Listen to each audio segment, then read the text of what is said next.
The relationship between man and animal has always been a complicated one. Between wanting to protect them and wanting to eat them, we don't always get it exactly right.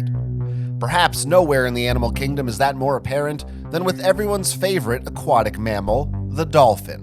Not to be confused with the porpoise, which has a smaller mouth and differently shaped teeth, the dolphin has long fascinated us with its extraordinary intelligence and playful, affectionate behavior. Dolphins have been immortalized in film and television, at theme parks, and on Lisa Frank Trapper Keepers. They've also been studied and documented by renowned men of science like Jacques Cousteau, John C. Lilly, and Malcolm J. Brenner. For our purposes, we turn to Ed Annunziata, the creator of Ecco the Dolphin. While modern society has turned dolphins into little more than tourist attractions, Ecco the Dolphin, the video game released for the Sega Genesis in 1992, focused on the potential plight of the creatures. It follows the journey of the titular Ecco as he is forced to track down and recover his missing pod. Through advanced graphics and an emotional soundtrack, Ecco the Dolphin gave players a way to virtually inhabit the body of a dolphin in a way that wasn't previously accessible to the average person. It spawned multiple sequels, and a planned remaster and new entry were recently announced in 2025. Today, we're exploring deep undersea as we do our very best to save Ecco the Dolphin. It's a video game podcast. Wow. And there's so much to discuss. One of us knows all about them. That's you. And the other one's a dunce. That's me. You're gonna learn about the very best games with two annoying dorks. Fatality. From asteroids to Zelda, from adventure to Zork. We have no life, and we feel no shame. We need your help, 'cause we're bad with games. Bad with games. Welcome to the show. My name is Jonathan. My name is Will. And we are Bad with games. All right. I hope everyone's excited for this week's episode. I hope they are too. You know what I'm saying right now? What are you saying? Ooh, and why is it you're saying that? I don't know, because SpongeBob is laughing? That was pretty bad. Oh yeah, I guess that works. It's because of the game we played. You do it better. I need to hear you do it. I don't think I can do it. I don't know, something like That's terrible. This is Ecco the Dolphin. That's right. Are we excited? Hey. Is everyone excited? Hey, hold on. How about this? Okay. Is there an echo in here? Yes, there is. Oh shit. For once, good. the answer to that question is a profound and resounding yes. Because this week we're discussing Ecco the Dolphin, which was released for the Sega Genesis in 1992. It's an action-adventure game about a dolphin, published by Sega, and it's our second big Sega Genesis game. I mean, it's not just our Genesis. Second big one. It's really our second actual Genesis game that we are playing. Mm-hmm. That's right. The Genesis. Remember that book from the Bible? One of the better ones. Sure. If you're listening to this Christian podcast, you can find it wherever you get your podcasts, Spotify, Apple Music, what have you. But you can also watch the show on YouTube, youtube.com/@badwithgames.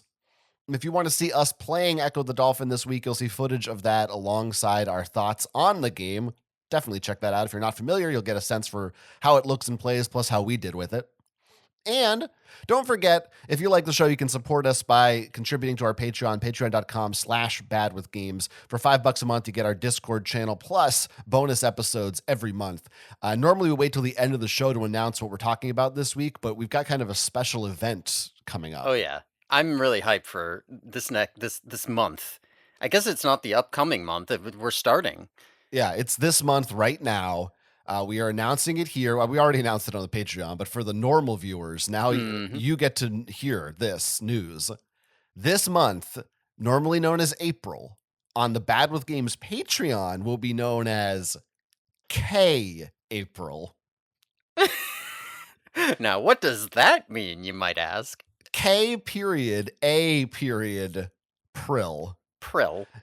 In honor of the not late, but still great, Catherine Applegate, author of the Animorphs book series, plus lots of other, the Newbery Award winning, the one and only Ivan, the one and only Ruby, another one. That is another one. Yep. We used to do an Animorphs podcast, of course, called the Yerky Boys, but we didn't get to read through all of K.A. Applegate's bibliography, so we are rectifying some of that this month on the Patreon. We've got 3 episodes on the Patreon this month of K.A. young adult children's novels. They're really children's novels now. I don't think they're young adults. Yeah. So be sure to sign up for that because it's going to be a good time. We are KA experts over here. If you don't believe us, go check out our older podcast. So you definitely want to hear our opinions on that. It is worth it. This is a special event. No discount or anything though. Just do it. Right. No, it's not like K April isn't not that special. Nothing like that. Yeah. But I think we've got some Animorphs heads listeners out there, so they're going to be excited about this month. Mm-hmm. Like this and again, is the not month talking about Animorphs. We're talking about K Applegate. Right. This month we're starting with Otter, but we'll get to that. Okay. We're not talking about otters in this episode, but it's a different sort of an aquatic life. Yeah, it's related, isn't it? Kind of thematically tied here. Are otters aquatic mammals as well? Are they considered an aquatic mammal? I mean, I guess. I mean, they live in the ocean. Yeah, I mean, they don't they live on shore in too. The ocean, right? Do they? I don't know. Do they have most of their homes on land and then they go in the ocean? We're going to learn all about otters for this week, for this book. Right. All of our questions and yours too will be answered. This is not the time or place for otter talk. We're talking about Ecco the Dolphin right now. Yes, and we have a big show and we have a lot of thoughts on this game, so we cannot waste any time. We might waste some time still. Ecco the Dolphin, Sega Genesis. It's time to learn our lore. Unless we have any patch notes from last week's show on Monkey Island, I don't think we do. I don't think we do. I think we're all good on Monkey Island. Yeah, I mean, so pretty exciting to be doing another game for the Genesis, I gotta say. From monkeys to dolphins, huh? Sorry, I should have interrupted you for that.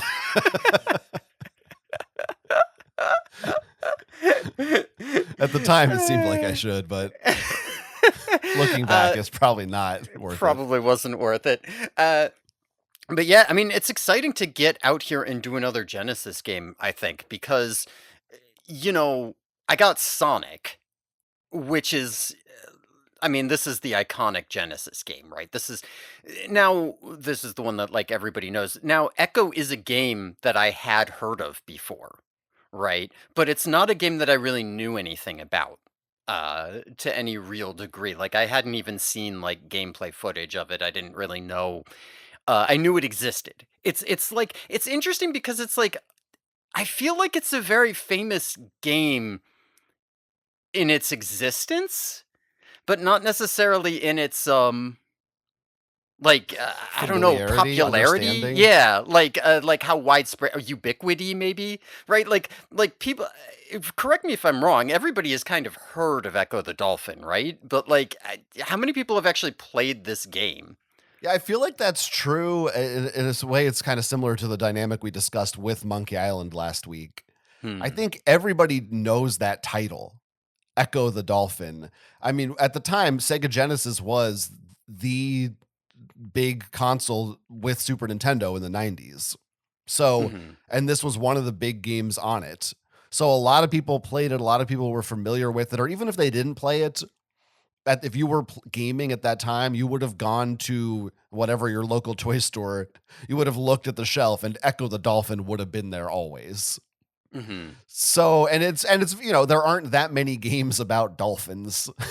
And usually, especially in the 90s, if you have a game about an animal, it's a Sonic. It's an anthropomorphized thing. But this is just a real ass dolphin.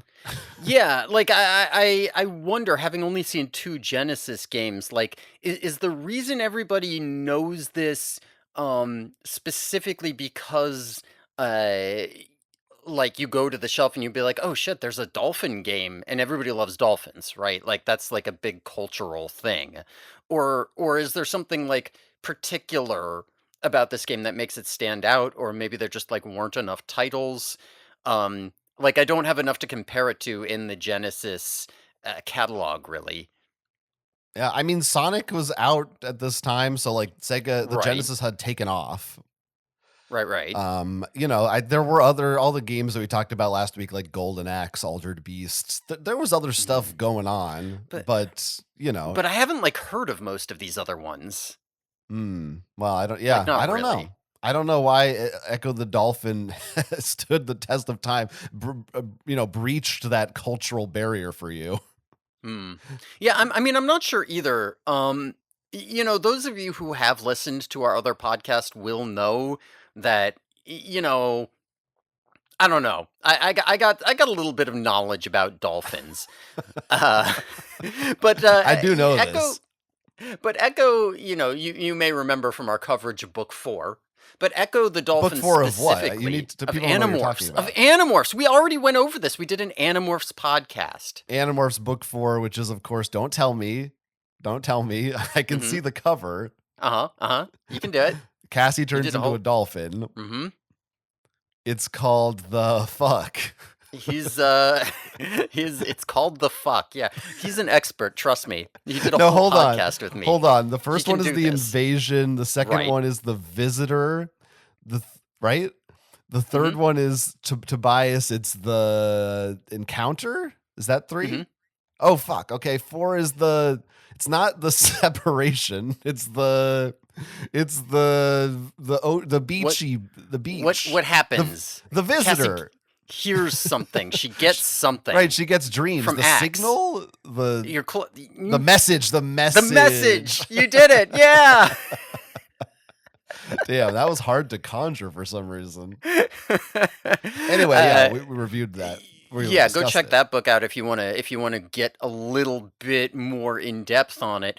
But yes, I heard of Echo separate from my knowledge of dolphin lore. Like it was, for those of you who are not as familiar with dolphin lore, there is, this kind of long history of dolphins being connected to like telepathy or aliens or also like weird sex stuff. Hmm. And all of this kind of starts. I don't even know if it kind of starts, but like all of this is centered around this guy John C. Lilly, who did these experiments on dolphin communication while also frying his brain on LSD, right? Like, and what makes it so fun and interesting is that he was a legitimate, respected scientist who was experimenting with LSD on himself. So these experiments like had real funding toward them and had an air of legitimacy right up until they kind of didn't. Um, so like going off the deep end, he did start believing that he was in communication with a, I don't even know what you'd call it, like dolphin alien uh cosmic what do you call it? It's like a psychic cosmic organization called the ECCO, or the Earth Coincidence Control Office. And Echo the dolphin is actually named after this, and there are some other thematic Wow. relevancies Well, in this I game mean, as well. according to Wikipedia, it is suspected to have been named. I don't know that they've ever confirmed Bullshit. that's the case. There's no way. It's not spelled ECHO. I'll tell you that right now. It could just be a coincidence. I mean, the Earth Coincidence Control Office That's true. It could just be. It could just be. came to the creator in a dream, perhaps. But yes, this was not something that I knew about when I first heard of Echo the Dolphin. Like it was something that I learned like later. I was like, wait a second, is that where Echo comes from? It is. Suspected. It is. It is. So yes, but yes, I am aware of a lot of things involving all of this kind of stuff. there are you kind of went during the sex part of that. Well, I found that interesting. Well, I remember when we did the Uh-huh. Yerky Boys episode about the message. You had a lot of facts about John C. Lilly, Mhm. or facts from John. Like, I think maybe you read some quotes of his, if I recall. Oh, I read a totally different, unrelated thing, I believe, at Oh, the start of that episode. An old copy pasta from an internet shock site that was vaguely related to Goatsy, about oh, having sex with the dolphin. oh, that was just another thing. That wasn't Completely his part of unrelated. his There. research. But you Nope, brought him that was. up. You I brought did him up bring at the him up. I time. did bring him up. I did bring him up because one of the scandals involved there was as he was trying to teach dolphins to talk, there were sexual relations between some of the researchers attempting to teach the dolphins to speak and the Right. actual dolphins themselves. Of course. Um, yeah, I mean, like this is a big. Bound to happen. All of these things are big in pop culture, right? Like everybody wants the sea to be this mystical place. And it really all does come back to these weird, wild, drugged out LSD shenanigans that this guy was doing. Like we have this long line of things that range everywhere from like, the very like wholesome hippie liberal K Applegate, ooh, the whales, they're telepathic, all the way to, the more like controversial like Malcolm Brenner and Wet Goddess, which is a controversial book written about his time having sex with a dolphin. Yeah, yeah. And I did you bring that up also at the time, I think? I did bring that up vaguely, but we didn't really get into it. I actually did go back and revisit that for this podcast because I was like, damn, I need to be prepared, right? Like, I don't want to go into Echo the Dolphin and not have my background up to date, right? You revisited the we should explain for listeners what this Malcolm Brenner Mhm. wrote this book. You mentioned it's called Wet Goddess is the name Uh-huh. of the book. Yes, wet goddess recollections of a dolphin lover. Now, John Lilly also, I mean, he wrote a number of books, but he also Mhm. had one in particular, right, about a woman who lived with a dolphin for a long time, or something like that. There was a That lady may who have. fucked a dolphin. Yeah, I mean, I think that was the actual paper. I think you're referring to like That was a actual paper. studies that he Yeah, published. yeah, yeah, yeah. When I Right? say book, I mean He like, probably wrote a book on it as well. I don't actually know as much about his like published works. But yes, no, like this lady was a student working at his dolphin house where he basically isolated a young teenage dolphin with this college student researcher in this flooded house and had her attempt to teach him English, right? And he was like not like the dolphin was like not allowed to speak Delphinese or whatever. Like he had to try to imitate. It was like an immersion thing. Anyway, she ended up jacking off the dolphin a number of times because the dolphin was like right. young and horny, right? Like They didn't fuck though. they didn't fuck. No. Yeah. So I mean, so I'm playing it a little bit coy here, but the reason I know that the book is called Wet Goddess. That's because I also Mhm. went back and did some of my own research for this episode because I wanted to. I knew we were going to be talking about dolphins, and I remembered that you had this spiel about them, and that I wanted to keep our dolphin Oh continuity shit. going. And so I also looked back at Malcolm J. Brenner's novel, Wet Goddess Recollections of a Dolphin Lover. And I don't know about you. I read this entire novel. I had some time to kill. Had some time to kill this week, and I read Wet Goddess Recollections of a Dolphin Lover, a novel by Malcolm J. Brenner, which is, you can get it on Damn. Amazon. It's Mhm. out there. From Yeah. I mean, 2009. this is. Listen, I think that this is decent. Maybe we should give like a small just like a small background on this so people kind of understand what we're talking about People need a to know little bit more. where our heads are going to be at during this Yeah, episode when when we're we're talking about the Sega Genesis. Because when I'm playing Echo the Dolphin now, it is right. hard for me to. I can't even hardly look at a can of tuna fish without thinking about this book. It's kind of hard, right, when you are Hey, like now. interspersing playing Echo the Dolphin with reading this novel, and it's just like I don't know, it kind of pervades your thoughts. I mean, The quite focus on the frankly, dolphins. it was hard. I was having weird feelings just like reading this book, putting it down, and then going to pet my cat. Mhm. Yeah, I can imagine that. I can You imagine know, that. I'm like, is my cat? I don't know. Is she like this petting a little too much? I don't want to send her the wrong signals. Well, so this book came out in what was it, right? 2009, 2010, somewhere in that range. 2009, which is not that 2009. long ago. You know, No, when you talked no. about this on the Mhm. Animorphs podcast, I think the story takes place in the 70s. Right.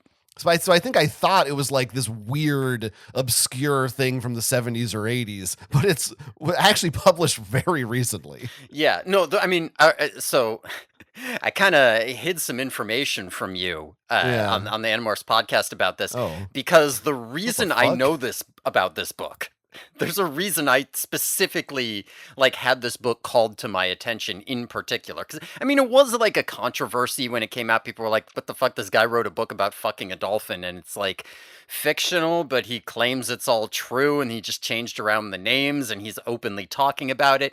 There's a reason why this controversy in particular is on my radar, which is so this book openly takes place at New College of Florida. Right. They talk about it a lot in the book. He spends a lot of time talking about it. So one of my close friends actually went to New College of Florida at the time this book came out, which is how it What first the ended up fuck? on my radar. Yes, yes, and it is. What? Yes, yeah, no, you weren't expecting that. It is still a drugged out hippie school where like they're weird and don't give grades, and yes, it was like a big thing because everyone was like, not only is this a giant controversy about this guy fucking a dolphin, but he's from our school and he spends the whole time talking about how he went to our school while he fucked this dolphin. You're 2 degrees of separation from Malcolm J. Brenner. Me and him, we're like besties here. Well, this guy also is, by the way, from Perth Amboy, New Jersey, which is where I live, born and God raised. damn. Holy shit. So Oh my god. there is this weird intersection, it seems. You know what this sounds like? It sounds like a job for the Earth Coincidence Control. Honestly, I think it does. It sounds a lot like that. I think I'm hearing the call, like I'm feeling the synchronicity of the world, Yeah. I was going to say the maybe we're some kind universe. of not quite a dyad, but like a Mm, triad. that could be, yeah. I mean, maybe he's the dyad that we form, the two of us, you Oh, know? whoa. We do a fusion dance and it's him? Yeah. And it's him. And it's him. Yeah, that could be. Wow, that's pretty wild. So that's where you learned about do you still I, keep in contact with this hmm person? Yep, no, I still Wow. know this person. Mhm. And they wow, that's pretty wild. I mean a lot of shit goes on in Florida. Yes. Can't be denied. There's a It's lot of weird down shit there. going on in Florida. Don't know what to Listen, tell you. listen, before we get too deep into this episode Hmm. and talk about this a little bit too much. I want to do something kind of unorthodox. Oh, okay, okay. I know that we right now it was kind of where we'd probably transition into the box art breakdown segment Hmm. of the show. And normally I don't play any kind of. Sometimes I have music on the show. If there are any new listeners this week, sometimes I play songs at the end of the show. But I kind of Hmm. wanted to play one now to sort of prime us for this episode. Maybe help us transition a little bit from Malcolm J. Brenner back into Echo the Dolphin. I mean, we'll see what happens. Okay, okay. This is something I don't know if you know about this, but I thought it would be kind of fun to play on the show. But are you aware that I feel like you must have heard it at some point that I once wrote and recorded a dolphin rap? I don't think I have heard your dolphin rap Really, before. really you don't know this? I don't think so. Because I did this. I want to say it was in my early 20s. It's like a 2-minute long dolphin rap, and it has the reason I bring it up partially is because there is sort of a reference to Echo the Dolphin in it. Damn. And I thought it would Sounds be kind of great. funny to play it on the show. Again, Yeah.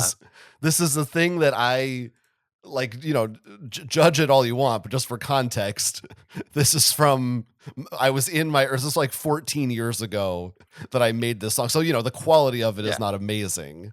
So this is like when you were in college, just like Wet Goddess is back, Honestly, written from the perspective yeah, when and he now was I'm still a young, like, dumb. what the fuck? There's some kind of, did I have like a psychic, like, is there something about think we being this age? Did. Dolphins just infect your mind? Okay. I'm going to play this. I don't know. I think it'll be kind of funny. It also will be kind of embarrassing. I'm not going to lie. It's a little bit cringe, as the kids might say.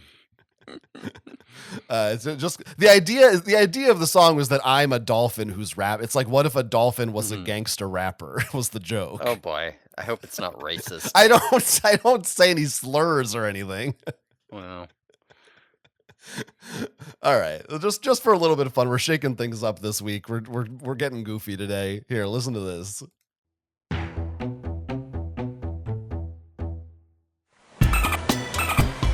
That's got dolphin effects. Slaps so far. This is some free beat I downloaded online somewhere.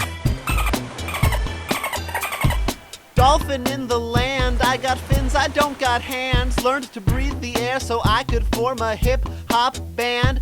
I see you other fuckers, you like chickens cause you coopin'. On your stoops you all be stooping, meanwhile I am just hoopin'. I'm the #1 attraction here at Sea World, bitch. People lining up to see me, I get paid in fish. And Shamu ain't got shit on me, that fucker is bloated. Oughta get his ass beached, then he gotta be exploded. I'll cap you in your blowhole if you step to me, sucker. Call me Flipper cause I'm flipping you off.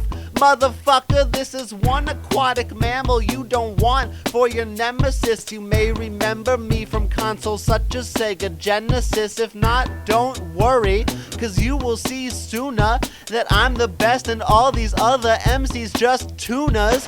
Bitches be mad because I do not coddle hoes. Smart enough to keep it real, come find out what the bottle knows. Get pussy like my name was Tiger Shark Woods Golfin'. I be laughing cause I'm loving and I'm living, I'm a dolphin. It fades out from there. It's pretty good. It's pretty good. I do think it's worth it for the audience to know that you've been doing this basically forever. Like these song parodies that you're doing for the show, these aren't like a new thing. You've been doing this for longer than I've known you. Yeah, it's who I am. Well, you did know me at this point, I think. Yeah, but I'm pretty sure you were Maybe. doing it before that. Yeah, I mean that's probably true. I did put this is on my SoundCloud, I shared this on the internet. Didn't become a viral hit or anything. Maybe it still can. For some reason, I became fixed at one point, and I remember in college I would doodle in the margins because I wasn't paying attention. And at one point, I think I drew a dolphin in a hoop, and I wrote down the phrase "just hoopin'," and I became fixated on that phrase. And that was the genesis, no pun intended, of this rap. Was just how can I fit in a dolphin rap and use the phrase "just hoopin'." So yeah, I've had dolphins on the brain for a long time, it seems. These are true facts. This is not doctored. God damn, we're all learning so much. Yeah, this is kind of a crazy episode this week. But yeah, you can see in spite of, by the way, for my lore, I only have played a little bit of Ecco the Dolphin, is the truth. Well, did not grow up with a Genesis, as has been previously established. It was like you, it was still on my radar, and I knew, well, if I'm writing a dolphin rap, I gotta have a reference about the Genesis in there somewhere. Rhymes with Nemesis, Right. pretty good. Now, what I did not fit into my rap, because at the time I didn't know about it, was the Malcolm J. Brenner novel Wet Goddess, Recollections of a Dolphin Lover. Right. I mean, listen, I'm pretty excited to talk about Echo, but like knowing that you read that, I do want to hear at least a little bit Wet Goddess. About Wet Goddess from your perspective here. Yeah, because I did read this entire book. It sounds like you also read this book. All of it. I sure did read all of it, yes. Yeah, this book, which it's a full-length novel.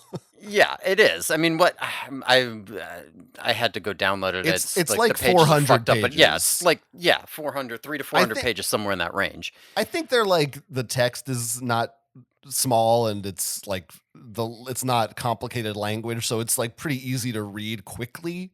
But it Hmm. is, a full novel. It's not. There's no Yeah, corners cut here. yeah. I think I saw it described as like dolphin erotica. I guess you could call Sure, it erotica. Would you sure. call it erotica? Is that what you would I call it? mean, I feel like it's not that far off from something like 50 Shades of Grey, or Hmm. not even. You know what's like? Are you aware of the book talk shit? I know the term, Well, I mean, but I'm broadly not. speaking, on TikTok, this is just the hashtag used for TikToks where they read books. But Hmm. there's kind of been, I feel like book talk, I'm not really a part of this, so I could be speaking out of turn here. But I Hmm. feel like the reputation of book talk now is adult women who read basically smut books. Right. And Yes, I'm aware a of this reputation. Yeah, and a big new category of smut books. I don't know if you know about this. You know about like a court of thorns and roses or whatever. I don't know what it's actually called. Something like that. No, no. Basically, this a popular genre right now is fantasy romance novels that are basically porn books that are an excuse for some lady to have sex with like a centaur or an Hmm. orc or Sure. something like that. Sure. Yes. I mean, it is. Listen, it's well documented that women want to have sex with monsters. Like this is a very, Beauty and the Beast. yeah, exactly. Like this is. It's a thing. It's for Any sure a thing. relationship we've ever been in. Right. Yes. Exactly. I mean, just look at me, Jesus Christ. Um, the thing about the thing that makes it so weird, I guess. Because like I guess you would call it erotica. The thing that makes it so weird is that it's very like it doesn't read like a woman wrote it. And I'm so used to, and I guess this is Well, just like sexist thinking, but I'm just like so used to thinking of like erotica as a specific style. And this has a very like masculine style in its eroticism, I think. I personally think. Just like the language that it yeah. uses, the way in which it does it's a bit grodier, right? It's like Well, it's not as like elevated. I I mean, mean maybe elevated's the wrong word, but like it's not like it doesn't feel like it's trying to pretend to be fantasy the way that you said, it's an excuse to do the porn, but we're trying to pretend. It doesn't feel like it's really trying to do that in no, in but it some does. sense. It is interesting to me that it's, I couldn't help but draw those comparisons. That I was Mhm. like, I don't think it's actually the only difference is that this is a real animal that exists and not Yeah. one they made up. Right, right. And Not the only difference, presumably, but I mean, the book starts off with an author's apology that says, I yeah. am sure almost anybody could write a better novel than this. Its chief defect, it seems to me, is that most of it happens to be true. Yeah. I mean, this is So, the thing about this novel. He mhm, refers to it as a novel, mhm. and in it, he changes, it's a first person perspective. He changes his name. The character in the book is named Zach. Zachary And Zimmerman. right, that's right. And all of the other character names of characters are changed, but Mhm. I've read interviews with him. You can read his descriptions of the book online. It is Yeah. autobiographical. It is He based on things he says really happened. I believe the real dolphin's name was Dolly, as Which opposed to kind of fucked me Ruby. up. Yeah, in the book, the dolphin's name Yeah. is Ruby, and I was like, "What are you protecting the dolphin? Yeah, I don't Why'd you change that one's name?" I mean, I guess I mean, he's not protecting the identity, right? Because he then claims that it's true, so you could just check it. Like, I feel Right. like it's like a plausible deniability thing, where it's like, listen, if Mm, somebody were to decide that this is illegal, even though technically Florida didn't pass bestiality laws, like they didn't think they had to, I guess, until after this happened. So, like, he's technically in the clear. Like I feel like it's kind of like he's gonna go on all the talk shows and say, "Oh yeah, this is real and it happened to me," and I believe him to some degree, some of it. yeah, I Uh, think it's. Yeah, no, I think that's. I think it's. yeah, it's not only like liability. I feel like it's Yeah. also, if I want to embellish a little, or if That's I true, don't too. quite remember how this conversation went, I can just be like, look, it's fiction-ish. I didn't even think about that. Yeah, because I was just thinking like he can say like he can go in court and say, well, of course I said that in those interviews. I'm trying to promote my book, and I changed. It didn't really happen, and that's why I used different, maybe. But like, you've got a point. He does seem like the kind of guy who would get really weird about that and be all like, if I wrote a semi-autobiographical book and I used my real name and the real name of the dolphin, but then I embellished, like it would be wrong somehow on like some cosmic level. I'd be portraying the relationship falsely. So if I change our names, I can then embellish if need be for the sake of storytelling or something like that. And I won't like offend her soul or whatever. Okay, well, look, we're 30 plus minutes into the show. We do need to get to Ecco the Dolphin pretty soon.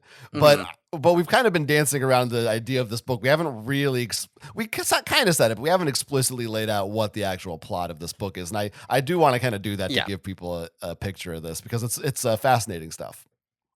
Yeah, I mean, so maybe just Zach... we just read the log line on the website. I mean, yeah, sure, go for it. Yeah. Set at the height of Vietnam protests, Jimi Hendrix and LSD, Wet Goddess is a story of strange encounters, awkward misadventures, and ultimately love. Stoked on cheap pot and reports that dolphins possess near-human intelligence, liberal arts major Zachary Zimmerman couldn't have been more thrilled about his first pro-photography job. The project? Shoot a book about the stars of Florida Funland's struggling dolphin show, while turning a blind eye to the writer's affair with a trainer. But the writer isn't the only one at Florida Funland looking for forbidden love. Ruby, a solo performer in the show, slowly edges her way inside Zach's slightly foggy mind, drawing him deeper and deeper into her wet, wild realm of sensual abandoned. Oh, fuck, I fucked it up. Abandoned and unexpected violence. The fuck? That last part is, I mean, I guess, but it's a weird way to end it. Damn. Yeah, I guess. Yeah, I mean, that's the plot. That is basically the plot, right? Like this guy, he's a college kid. He goes to New College, the drugged out hippie school, where they don't do real academic work, and he's not really a science guy, but he goes in for the marine biology. I mean, I guess he does this later. The first thing he does is he gets this photography shoot with these two trainers. What are they, Bo and Selena? Yeah, I want to talk about that in a minute, but go on. Yeah, so he's going in there to take books because Selena is, Bo's like the dolphin trainer and owner, and Selena is, I don't even know what you'd call her, this like kind of like wealthy, detached, like carefree socialite lady who just kind of like drifts from unfinished project to unfinished project, and she's kind of maybe fucking around with Bo a little bit behind Bo's wife's back, and she's trying to get this book done. She wants to write a book. She had done like a dolphin book for kids or something. She wants pictures, so she's hiring Zach to come on and take pictures of the dolphins there. So Zach is kind of like coming into the dolphin park where they show off these dolphins so he can get these pictures, right? She's behind her desk like J. Jonah Jameson. I want pictures of dolphins. Right, exactly. She doesn't want pictures of dolphin sex, mind you. Like at this point, it's all totally... she doesn't say she doesn't, but that's not the assignment necessarily. Well, I mean, listen, by the time we get to the end of the book, our hero, Zach, has some ideas that maybe she was feeling some sort of way about one of the dolphins, but it's not relevant here. Now, the reason I said I get to talk about this is because this is kind of another weird intersection with my own personal life. Not to just give people my life story or anything, but I have a family that lives in Kansas. My mom is from Kansas, and the town right next to the bigger town next to the small town that they live in, where I fly into. There's like a very tiny airport there. That town is called Salina, and it is spelled the Oh. same way. And every time I go to the airport from, you have to take a plane like through, I have to go through Chicago or something. The people there always pronounce it Selena, and you can always hear all the people who are from Kansas on the plane grumble like that's not how you say it. And Maybe so, her name is Salina. yeah, I don't know how it's actually, especially as a name, it could be a Yeah, completely different thing. Never fucking seen this name before. But for me, I'm like, every time I see it, I'm like, Salina. Which, by the way, it's that name comes from like there's a river or something that I believe it's just from salt. It's like the origin of that word, Like saline. like saline, yeah. But I don't know. So I don't know. So that would be like saline, Selena. That would make it. Maybe it's one of those things like Houston, Houston. Like who knows? Yeah. I mean, I will say this: Selena sounds like a reasonable name, and Salina sounds kind of like gross vagina. to me. Maybe Sounds that's like why. vagina. But like, I will say, my first impression reading through this of Bo and Selina is that they're like gross. They're just very gross. In fact, you might think that my first impression of the dolphin fucker is gross, but no, just like the trainer who runs the place and this lady and the way that they interact with each other and with everybody else, it's just very grimy and yucky. In fact, I kind of feel that way about every character in this entire book. I don't think that there is a single likable character in this book, at least not a single likable human character. Sure. Well, now Malcolm Brenner has written for Penthouse. In fact, this book, according to this website, was excerpted in Penthouse. Maybe that's what they mean when they say he's written for Penthouse. Yeah. I don't know what the context was. I don't know if it said like, check out this fucked up shit, readers. But reading the book, it kind of feels like that. It has that very skeevy vibe of like, it feels like you're reading softcore or hardcore porn, but like in a gross way where it's like, oh man, we're trying to really titillate the readers. Ooh. I think that's kind of what I meant earlier, is that like this kind of like, I think maybe that is what it is. Like this kind of like penthouse male gaze erotica is just not like a thing that's being written or distributed much anymore. So when I think erotica, I think of it as a female dominated genre, but like, so it just feels off. But like, no, this is the same thing, but from a different perspective. I mean, I will say You're a feminist, so. I'm a feminist. That's true. Well, I'm not necessarily. I'm out here fucking judging the book top perverts too. It's just it's just strange because it's not what I'm used to. I mean, I will say, fucking every single thing that this guy writes about a female character is just like the most, oh my god, dude, go outside and talk to a woman thing like ever.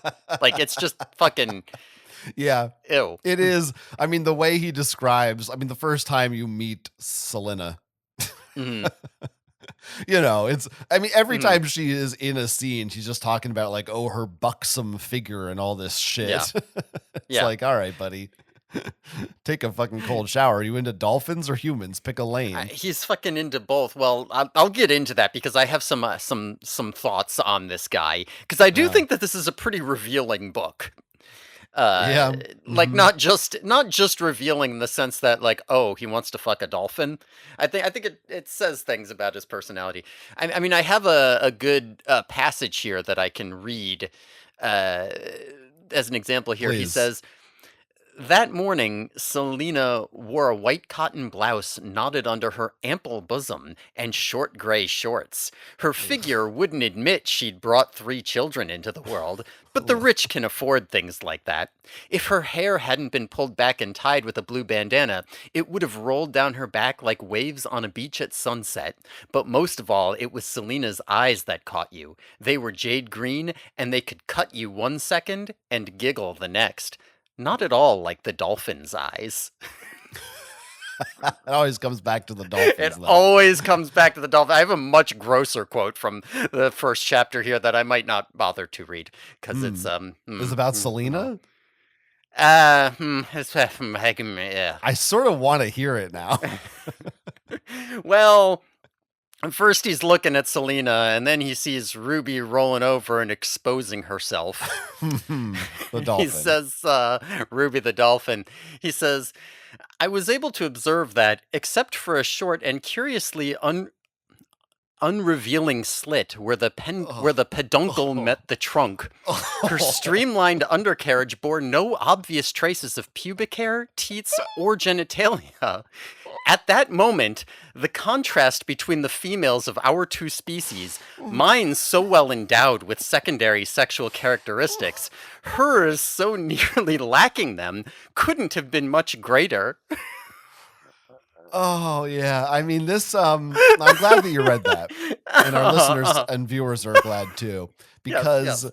I think that really puts into strong focus what the experience of reading this book is like.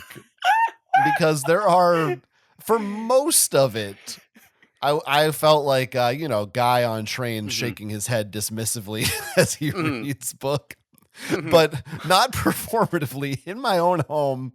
Reading this, so many chapters that I just have a look of disgust on my face, and I couldn't help but vocalize as I read it.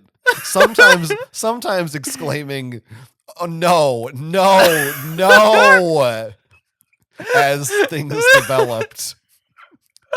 I mean, it's uncomfortable. It really is the crazy thing because, like, it's so odd because you would think. You might think, if you have no experience with this, that this guy is going to be all like, I just don't understand why people would be attracted to other humans, but a dolphin, so sexy. But no, he does both, right? Yeah. When he sees the dolphin, he'll get into this sexual language, but then he'll use the same language on all of the women as well. Like, he's just never not talking about how much he wants to fuck the thing in front of him if it's got a pussy.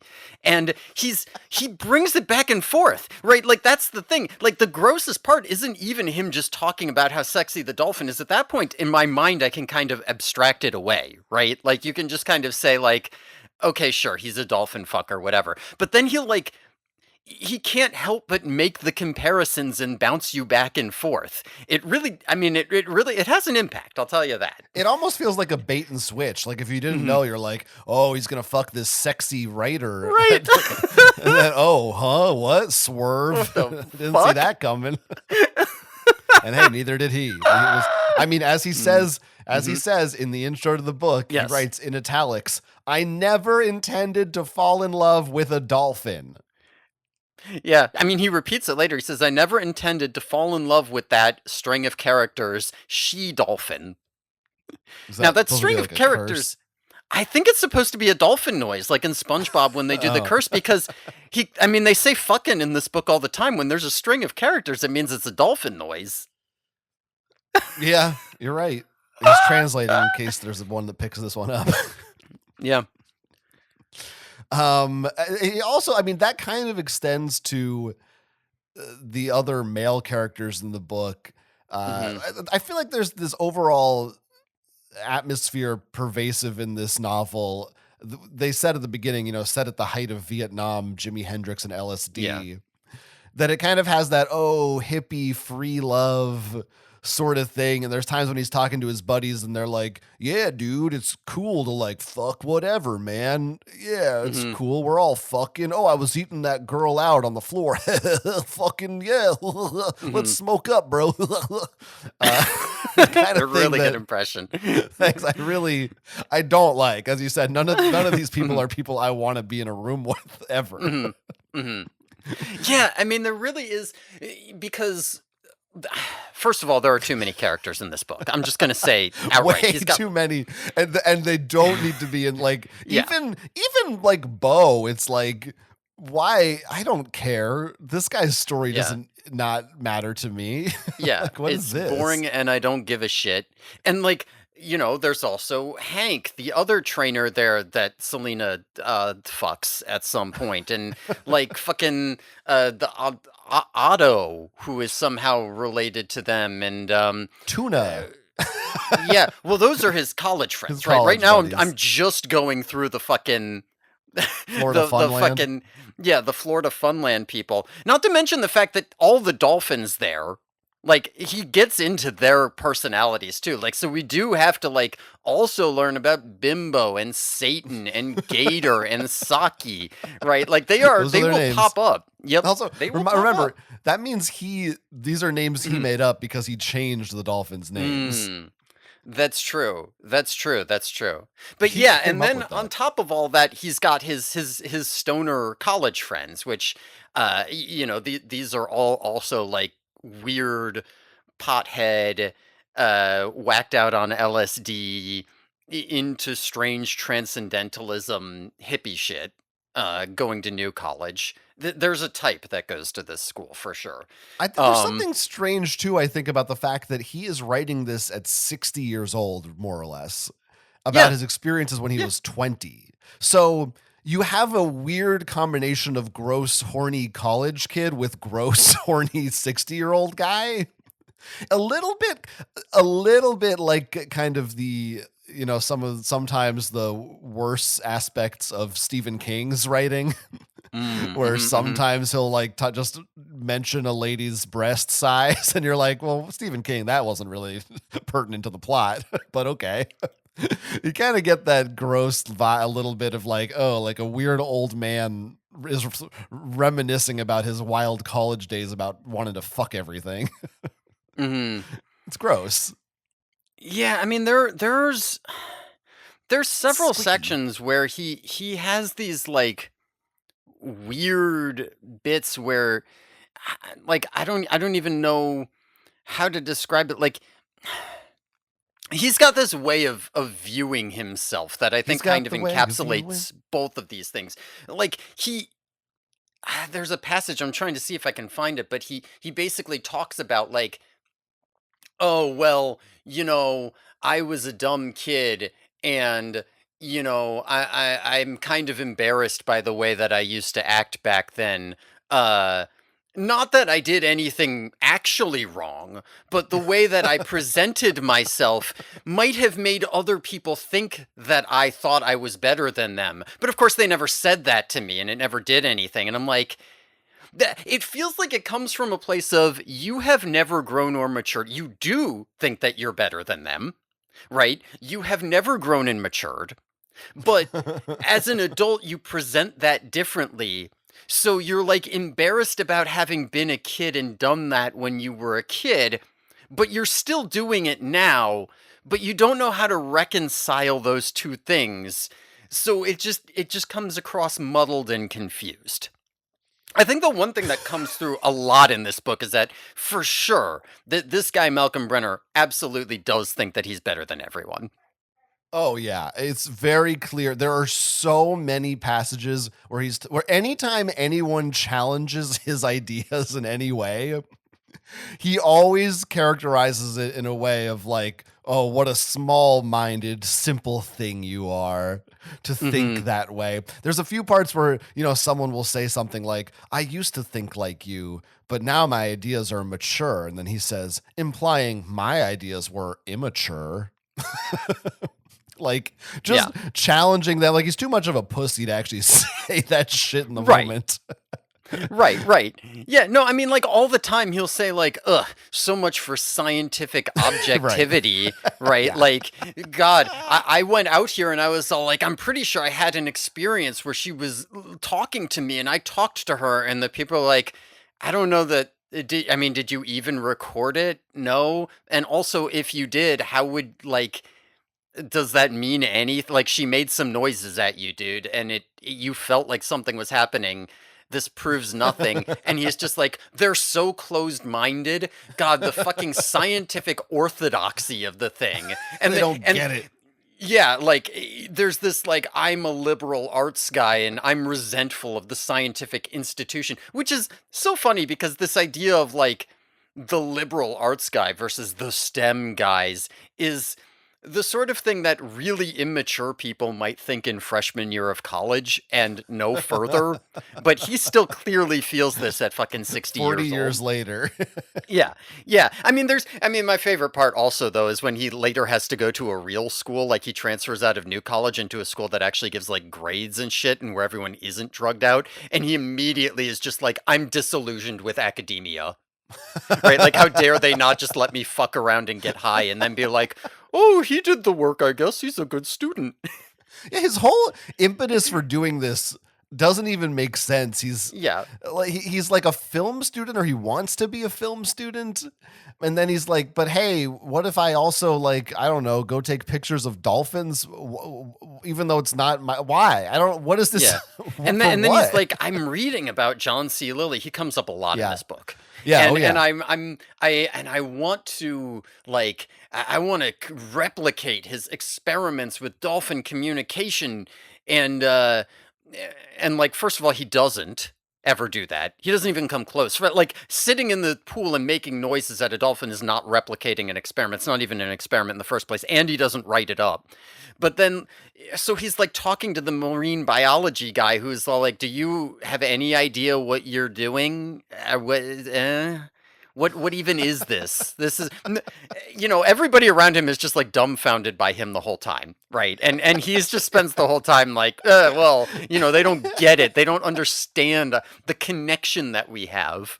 It is one of those crazy things where I almost have to fight my own instincts as a reader, because it's written in the exact same way as if you were reading, like, I'm trying to think of a better example, but all I can think of is Harry Potter. But of like, no one believes that there's magic, but I'm like, oh, they don't. I mean, this is like how many fantasy movies and stories have this? Yeah, where it's or E.T. or something. You have some crazy secret. There's an alien. There's a monster. There's magic. There's fairies. There's a Narnia in my wardrobe, and they tell the adults, and nobody believes them. But as the reader, you're like, no, I'm rooting for you. Of course, it's real. They don't have magic in their hearts. This is fantasy. It's amazing. And there are times reading this book where I'm like, I almost have to curb my own like predilection to doing that. It's like, no, this guy, no, this time, no. Well, I mean, what's interesting is there are multiple times, we'll get into them, right, where like he's talking about specific instances, and like the problem is that it's too grounded. Like, he says this is based on a real story, and he keeps talking about doing things at a real college with a real professor, and people are like really criticizing the work he does according to actual scientific grounds. And like, I just immediately start, like, it does take me out of that. So I just immediately start saying, like, okay, let's pretend that everything he says in this book is his true experience, no embellishment, no, like, he's not bullshitting, right? Like, as it turns out, it would mean nothing. It would mean nothing, and it would prove nothing. There are multiple times where I'm like, this would be the perfect opportunity to see if that experience actually was real or meaningful, and he just doesn't do it. And I'm like, I wonder why that is. Is it because that was a bullshit LSD hallucination the whole time, and you aren't on LSD right now? Is that why? Is it because it wasn't fucking real? Now, okay, listen. We'll get to it. I mean, at the risk of derailing this show further, because look, we're almost at an hour. It's going to be a long episode because we are talking about the video game Ecco the Dolphin today. Okay, right? No, I'm sorry. This is all we won't background necessarily info. get that much into it. But I think I have a way to maybe kind of bridge us back to the subject at hand, because this is something that obviously you didn't know, and I didn't prep you really for any of this. You had never heard that dolphin rap that I made, which means you also never heard the sequel, the second dolphin rap that I made as a follow up to that first one in 2019. Holy shit. Oh my God. You really, damn. Damn. I can't believe your restraint. Yeah, this is called Dolphin Rap 2. You didn't wow. I would have pulled that out immediately after the first one. Yeah, right. Well, I mean, I wasn't going to play, but I don't know. I just thought, now that we're so off topic, the thing is, in this second one, what's kind of cool about it, and what will bring us back to the subject, is that I actually used music from Ecco the Dolphin as a background, a backing track on this. And this one's a little, the first one was only like 2 minutes long. This one's like 2.5. It's more like a full length song. And this was 2019. I think this was probably, I guess it's pre-pandemic, so I didn't have that excuse. But, I don't remember why. For some reason, I decided to revisit this. And I also did post this one online somewhere, but, again, not a viral hit. But, so we're just having fun here. This will get us back on track eventually. So here, take a listen to Dolphin Rap 2. You'll be able to hear the jump in quality in like the intervening, like five or 6 exciting. years. Yeah, it's kind of cool. Okay, here, check this out.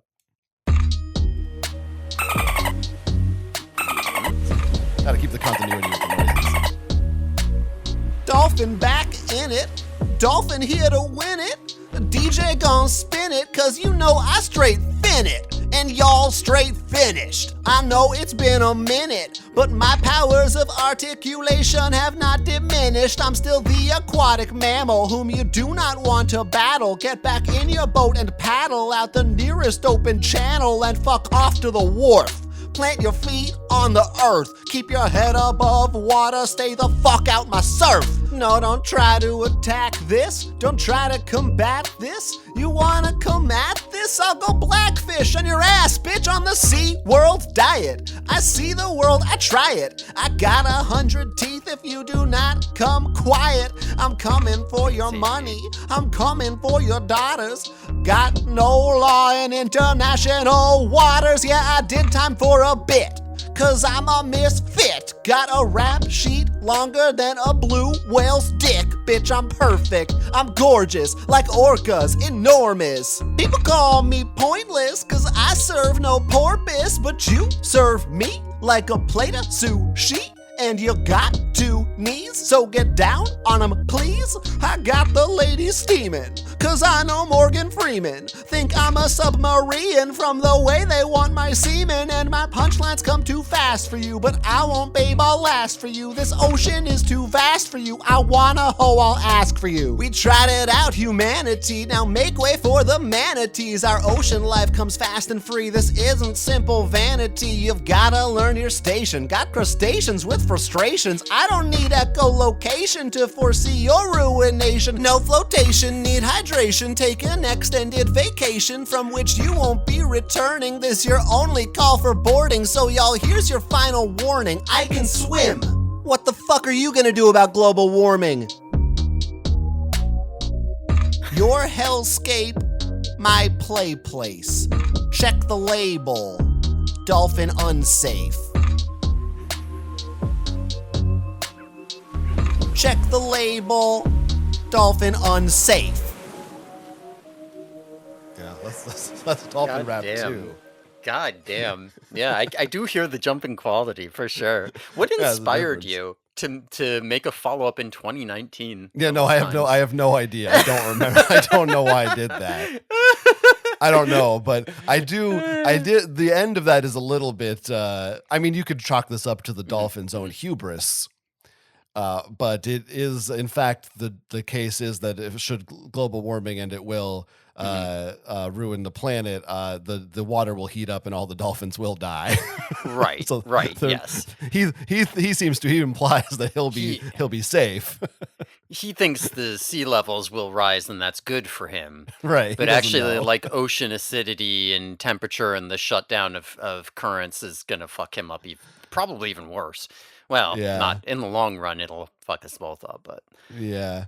But anyway, I'm sure I heard you correcting the number of teeth they have. Yeah, well, I mean, that was in the book here. He brings it up.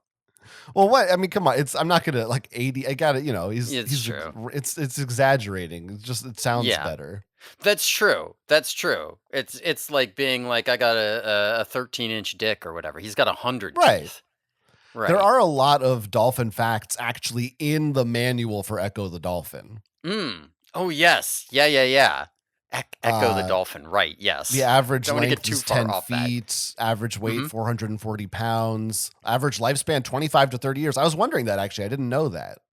I was wondering how long they live because, of course, when I'm reading this book, I'm thinking about Malcolm Brenner, and I'm like, presumably dolphins don't live as long as humans.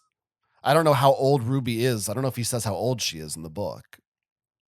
But presumably they would not, even if they had somehow find some perfect arrangement where they can live together as lovers, Eventually she'll die before he does, for sure. Right. Something I think tragic he said about in that. an interview that he might consider like another, you know what I mean? Another Another dolphin? affair with a dolphin or something. He said that? Somewhere, I swear I He saw would that do that to in one of Ruby? these. Yeah, well, he does some things to Ruby in this book. Kind of. Well, listen. I don't want to talk forever about this book. Well, you know? we're gonna get back to Echo the Dolphin, but we're on this subject, and I sort of feel like we've talked a lot about like the overall style and prose and things like that. But I kind of want to go through a little bit the actual plot, just like maybe a basic outline of it. Yeah. Beyond just the first. Yeah. Here. Like we gave the premise, but like the actual step by step, like what happens in this book. Because I think at this point, people are going to be hooked and they're going to want to know. That's true. Yeah, I mean, we have talked about it a decent amount. I honestly still have a lot more I could say about the style and the prose. Sure. And we could do a long episode. It's no big deal. Yeah, if we need to. I mean, we do got to get back to Echo. We still got to do Echo. Yeah. We'll just do a big episode this week. Yeah. So I will say, I do think the plot is often all over the place. Like there are a lot of times where it's just like, oh, there's more scenes with these people, there's more scenes with these people. But so the first real interaction that we see Zach get with Ruby is, he's kind of in the dolphin pool with her or whatever. I guess I should explain, Ruby's a little bit different from the other dolphins, because most of the other dolphins are they're specifically performing from like an enclosure. Ruby is in like a penned off section of the like waters, intracoastal waters, so they're like brackish waters. So she's sort of outside of the main enclosures, and she specifically is trained to do tricks like alongside a boat. Yeah, it was weird that Space Ghost is in those waters, I think, and Zorak. That's part of what makes them so brackish. I think Moltar is one of the trainers. See, that's the thing that really upsets me, is when you said that. Everything else I was fine with. But yeah, he gets in the waters with Ruby, he's playing around, and he tries to do this this talking thing where he's trying to get her to say her name, but then he starts imitating her squeals, and he has this sense that they're communicating, and he's thinking, damn, this is actually an intelligent animal, and maybe she's kind of the one leading me here. He feels this kind of connection. And I mean, also almost immediately there is some like erotic play with her, like, rubbing up on him and whatever. Yeah. Masturbating on his shoes and all of that shit. He nuzzling does all that kind her of thing. nose against his crotch. Yeah. Happens. He does that all the time. But like, it is worth noting that at this point in the book, he's still a little bit disappointed, because he's mostly interested in Ruby for her mind. That's right. Yeah, right. Yeah, He's like, I don't want to. Why does she always want to fuck all the time? I want to try to do these interspecies communication things because I'm so engaged and interested. He's a nice guy. I think, to quote, he says, was it what it's Ruby obviously enjoyed it, and it wasn't doing me any harm, but was it what I wanted from her? No, I wanted the engaging discourse. That's what he says about it. So they start, as he's starting to have these interactions, he begins being visited, as far as I remember, almost exclusively while high, by some kind of entity. Oh boy. This is really, I mean, I don't even, it's so, how do you even, this part of the book is like, this is like the whole fucking book from this point forward. I know, but it's like, I almost feel like it's too early to talk about it, but it's just once you introduce this, you can't go back. Like you're thinking, oh, this is the dolphin sex book. Okay, right. Like sure, that's one thing. I don't know about you. This was not an element of the book I was aware of. I mean, I wasn't aware to the degree that this happened, but like, I think this is relevant because one question you might ask is if this guy, this guy is a zoophile, right? He doesn't like bestiality. He doesn't just want to like fuck an animal, right? He likes the dolphin because it's actually an intelligent other being. Right, he can engage with it like a person. Right, he's not to use maybe an uncouth word that might get us demonetized. He's not raping this animal, you see, because this Oh. animal is can consent. Right, it's an intelligent being like him. So you might ask, how does he know I that? mean, How does yeah. he communicate with this animal? Right, Not only and is he so not assaulting the dolphin, if no, anything, it's the other way if anything, it's around. the other way around. This Right. dolphin is the one who's like Yeah. convincing him to do it. Right. Right. But like how does he know that it's okay? You might think that maybe they're going to find some form of nonverbal communication or some way of understanding clicks and whistles, but he has a completely different way of communing with Ruby that allows him to communicate with her, which is this entity thing, which, like I said, I wasn't exactly familiar that this was a thing he got into, but this is very much just completely in line with Lily's batshit work, right? Yeah. So the way this is introduced, Mhm. I don't remember where he is when it first happens. He's just somewhere. He's not at the dolphin park. He's I just doing believe he's on the some beach. maybe he's on the beach, or maybe he's in a car, I think, at one point too, maybe. Anyway, he just he explains that he feels another presence in his Mhm. head. Oh no, I think the beach is another time. Yeah, he does at some I point. think he's in a car or a bus or something. Yeah. He's like riding around with his buddies. And this entity starts talking to him in his mind and telling Mhm. him, is like, "Hey, I'm here. What is this?" And he starts instinctively using his mind to show this entity parts of the world that it doesn't seem to understand, to amuse it or impress Mhm. it or something.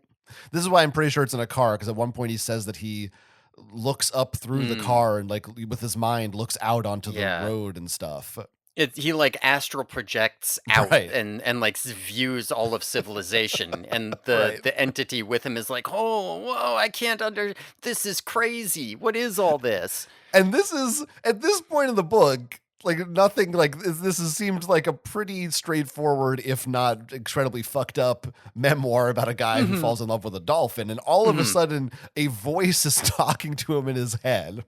Mhm. And it's a fairly brief passage, and then we go back to the normal business, and I'm like, what the fuck is going on here? Right. Then eventually, before too long, it comes back, and then he's like, "Who are you? Who are you in my head?" And the entity finally, eventually reveals itself as Ruby. Mhm. He's been telepathically contacted by Ruby the dolphin. That's right. I mean, now, and so this Some is like, other yeah, reveals here is that dolphins have tried to contact other humans before, right? He just happens to be right. particularly special or receptive in some way. He's special, he's different because he's open to them in a way that other people aren't. And also, we find out that, he spent a lot of time here wondering if Ruby is such an intelligent creature, why would she just stay in captivity when she could just jump the pen and leave? Which, first of all, is a stupid question, right? Like, you're not anthropomorphizing enough in a sense here.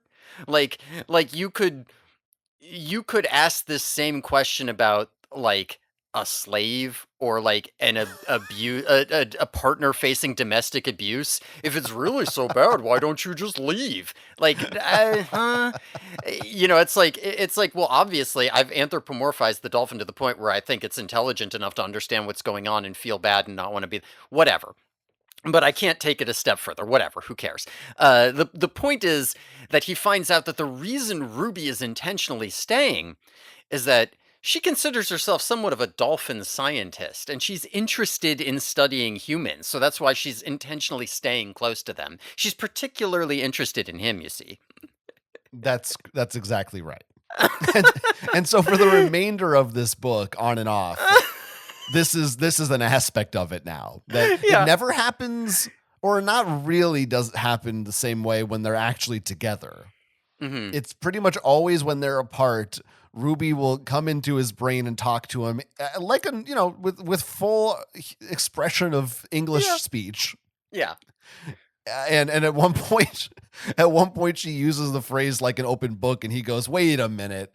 How can you know that phrase? Dolphins don't have books." And she's like, "Oh, I looked in your mind and found it. It checks out." He goes, "Oh yeah. I believe you now." I mean, he even is at first skeptical. He raises the point, like, "Am I going crazy or something?" Yeah, maybe I'm just high. At first. Maybe I'm schizophrenic. I mean, here's the thing about this is that, like, again, because he keeps interacting with actual scientists asking him to perform some kind of scientific rigor, and because he then thinks to himself, "How do I prove this is really happening?" Immediately I start to think, okay, do you have like some falsifiable way to get information here that you can then go check and see if it's true? Like something that you could easily check to see if it's true and Ruby would easily know, but you just don't know yet? No, he never does this. He never tries to do this. Next time I see you, like, flap this way or something. Right. Like, and he keeps seeing Ruby with all of this. And what's interesting about it is that he has all these psychic telepathic conversations with Ruby when he's not in the pool with her.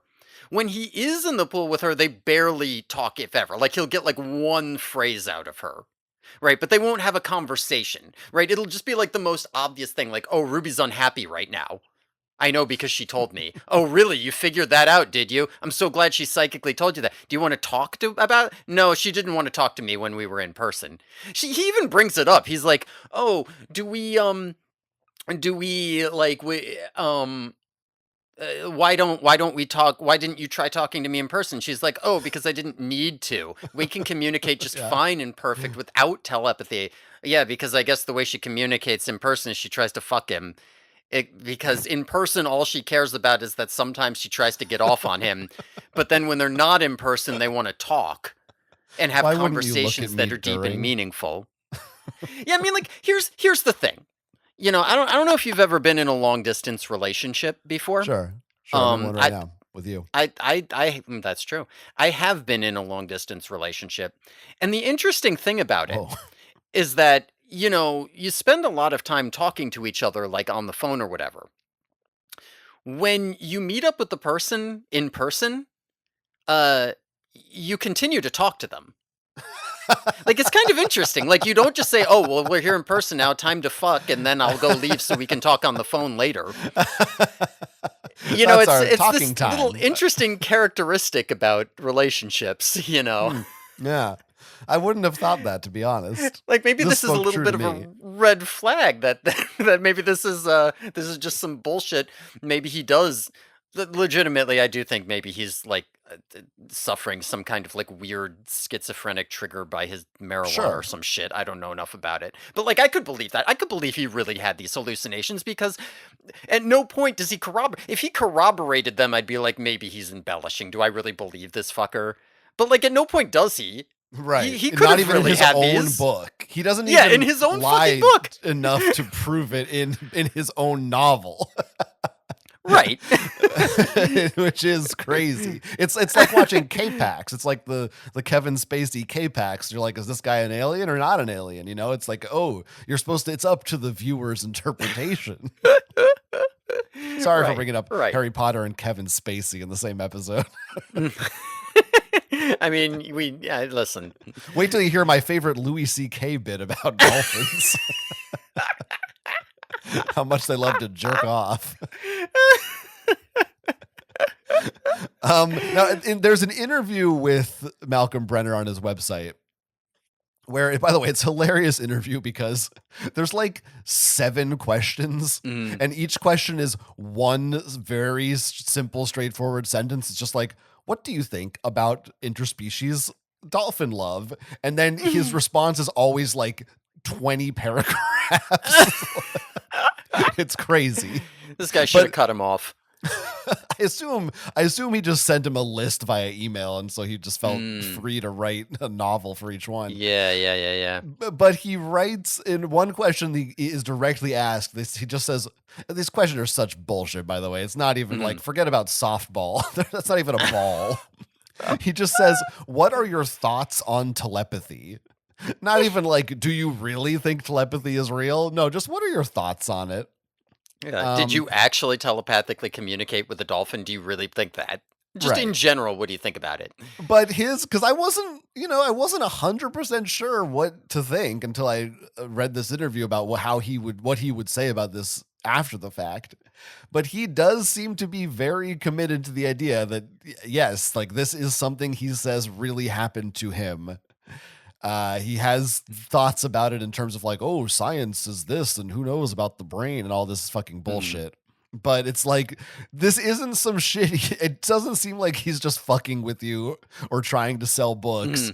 He really does think that he was telepathically communicated with by this dolphin. And it's one thing to write a book about fucking a dolphin and be like, okay, people are going to think you're a pervert or a freak or whatever, fucked up. But it's another thing to be like, I'm also going to tell everyone that I'm psychic with a dolphin.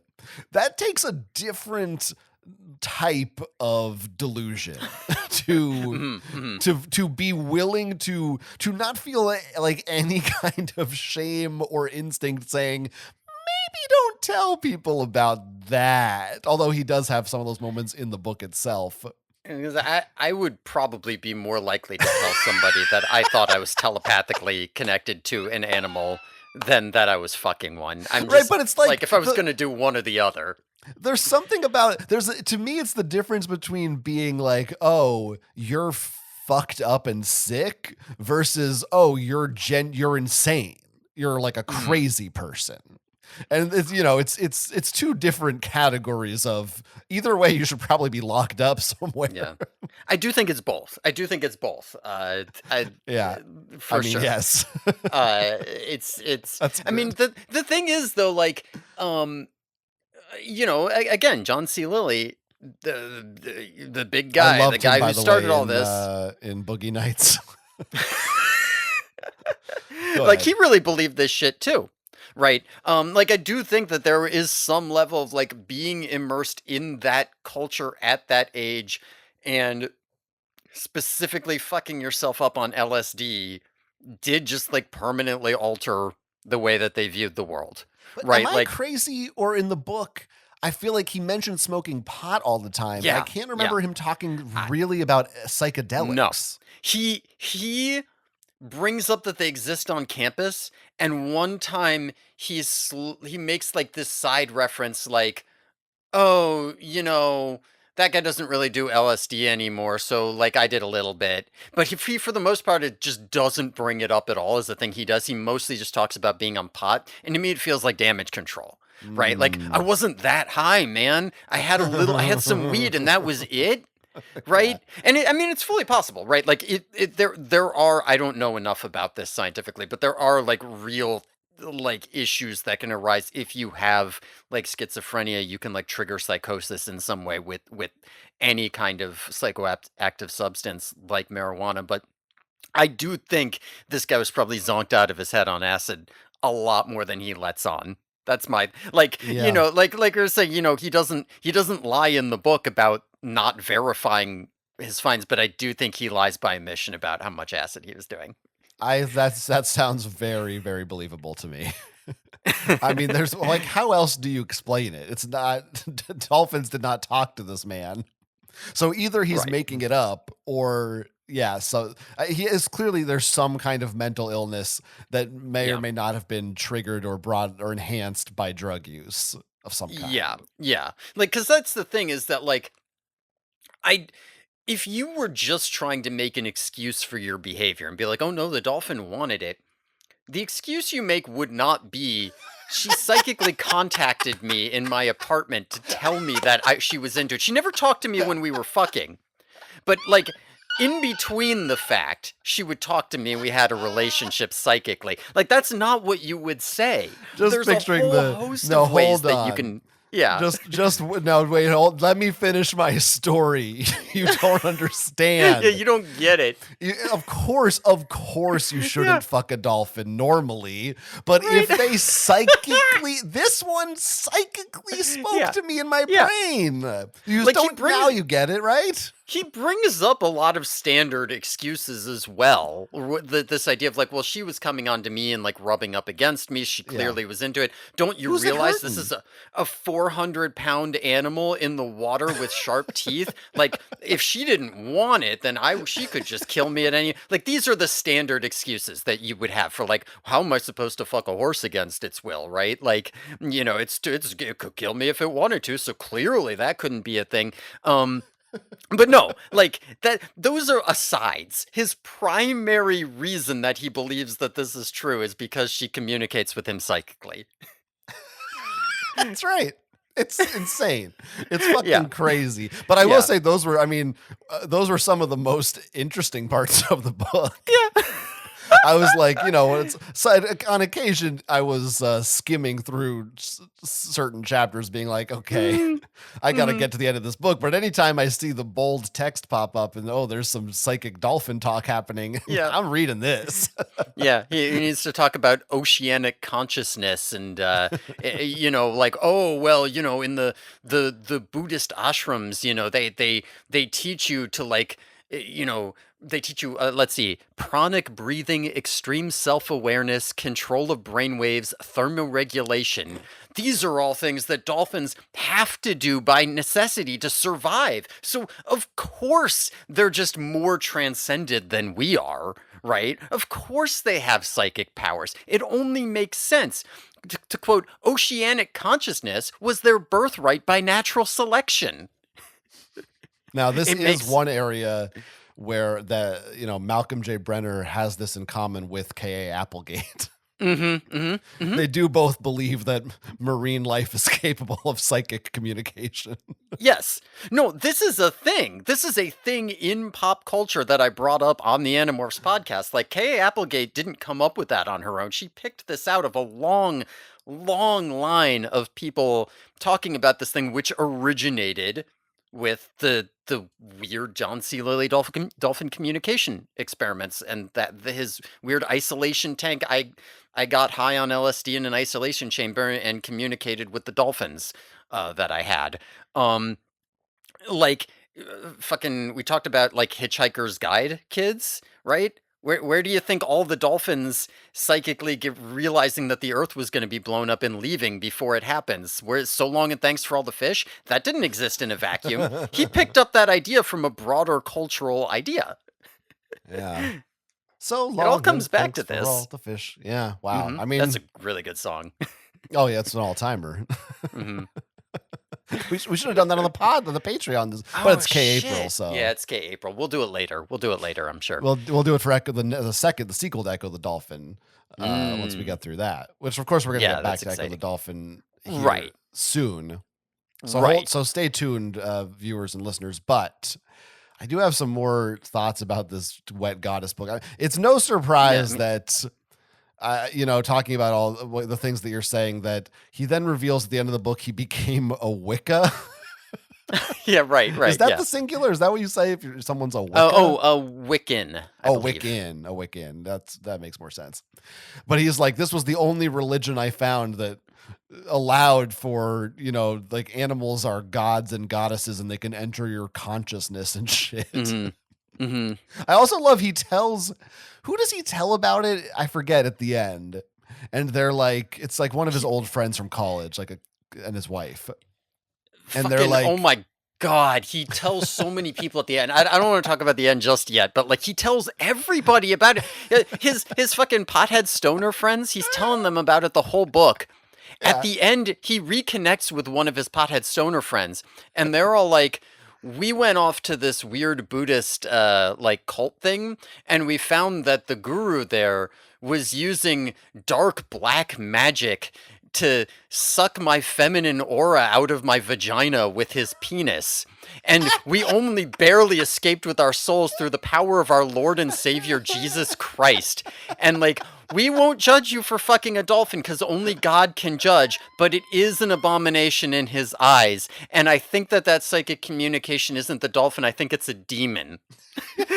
No, they actually specifically say it might have been Ruby before. Oh, but right. now, spoilers. No There's a thing spoilers. that happened, but no spoilers. Yeah. But yeah, maybe now it's a demon. now it's a demon. It's insane. Like all of them got just like completely fucked up in the head from whatever they were doing at the time. I mean, also at the end, you know who else he tells? He also does eventually write up all of his shit for real. Like he's like, I guess I gotta write up these notes for this marine biology class, and I didn't do anything. So he does write up, other than have sex with his dolphin. So he does write up all his LSD experiences. He gives it to his professor, and his professor's just like, okay, this is a pass-fail system college. They don't give grades there. So he just writes like, Zach he did work with dolphins. He passes. Good job.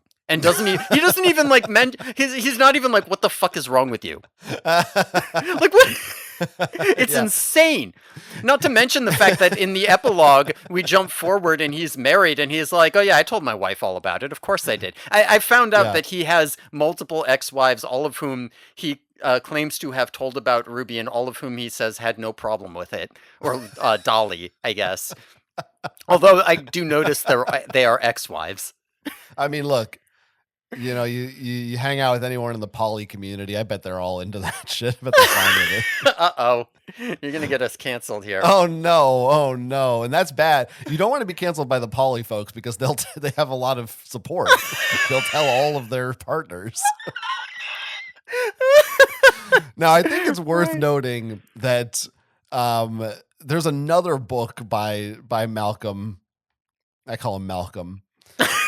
He wrote Brenner, called Growing Up in the Orgon Box, Secrets of a Reichian Childhood. It's spelled like the Third Reich. I don't know how you're supposed to say that. Okay, sure. This is apparently when he was a kid, his family was part of some kind of cult. And he says that he got out of that, and that this book is based on his experiences of that. So I don't know. That thing at the end maybe was him making that up, but this seems to be a kind of a theme. Yeah. Interesting. I mean, that could be why he's so susceptible to all this crap too. Yeah, right. Yeah, I mean, there is like a running plot through the book with like his mom who seems kind of fucked up and negligent, and like his dad is just not there, and he doesn't really go into what's going on there, but you can kind of tell there's a story. Yeah, interesting. It seems like this guy might have a history of some kind. He might have a history. Yeah, he didn't just wake up. I mean, as he says in this book, he just wakes up one day, or he doesn't just wake up one day and say, I want to go fuck a dolphin. I think that's the quote. Something like that. But it just kind of happens. I mean, on that note, after we get to the point where he starts contacting Ruby, because I think this is a really important plot thread that we haven't really gone into. His younger brother, who's still like in high school, like a senior in high school or whatever, gets busted for drugs or some shit. And when he comes and breaks him out, because there's like fucking 10 billion characters. Breaks so we him gotta out. Have his brother, he bails him out. Yeah, there's not a prison break scene. No. He like bails him out. He gets he's like, all right, I'll take him home. I know he's sitting here in juvie. I'll take him home or whatever. He meets his brother's friend, Elaine. Oh right. Oh my god. Right. And so we get subplot. we get this whole subplot, which I think is really like pretty important, because remember I was saying, like, I think the real thing about this dolphin thing is that he keeps contrasting it with humans and human relationships. Like he doesn't, and comparing it, like he doesn't just, it's not just this weird, like, oh, okay, he wants to fuck a dolphin. Like he also wants to fuck people. So he does. I'm sorry, but I know I jokingly said I would bring up a Louis C.K. bit, but there's also a Dave Chappelle bit. He has a whole bit about how nobody fucks monkeys and people. Oh no. It is, I just can't not think about that. Okay, It- but please. I mean, it is interesting. There are a lot more dolphin fuckers out there than there are like monkey fuckers, or at least the monkey fuckers aren't as like spiritual about it. I do think maybe there's an uncanny valley thing, right? Like people who fuck monkeys don't try to justify it as like, oh, it's this more spiritual thing, probably because it's like, no, dude, that's just like a person, but not. Like, no, that's not. The dolphin is different enough that you think you can get away with this You story. just like The short Italian guys is what you really want. Yeah. Nobody's buying it with a monkey. Um, but yeah, so there's this girl Elaine that he is trying to get with and like hitting on. And there's kind of like a back and forth where she's like kind of into him, and then and she's also of course like a pothead drugged out of her mind because everybody in this book is constantly doing drugs, and he like takes her to see Ruby, and Ruby gets pissed off and jealous. There's a bunch of weird shit where he like almost has sex with her on the beach, but then she like hears Ruby in his brain being like, "Wouldn't you rather have sex with me instead?" And he like fucks it up, and it doesn't work out with Elaine, and they kind of break up. But a lot of this I think is really telling. That's a good way to describe it. And I've kind of been circling around this for a while, but like a dolphin in the water. I do think that okay. So you know what? How there is this whole thing where he's like, he doesn't just want to fuck an animal. He wants to fuck another being, right? Like this dolphin is another, like it's like a person. And you might think that he thinks he's seeing something in Ruby that's, maybe not there. Like maybe he's hallucinating a person in some kind of consciousness in Ruby that he's in love with.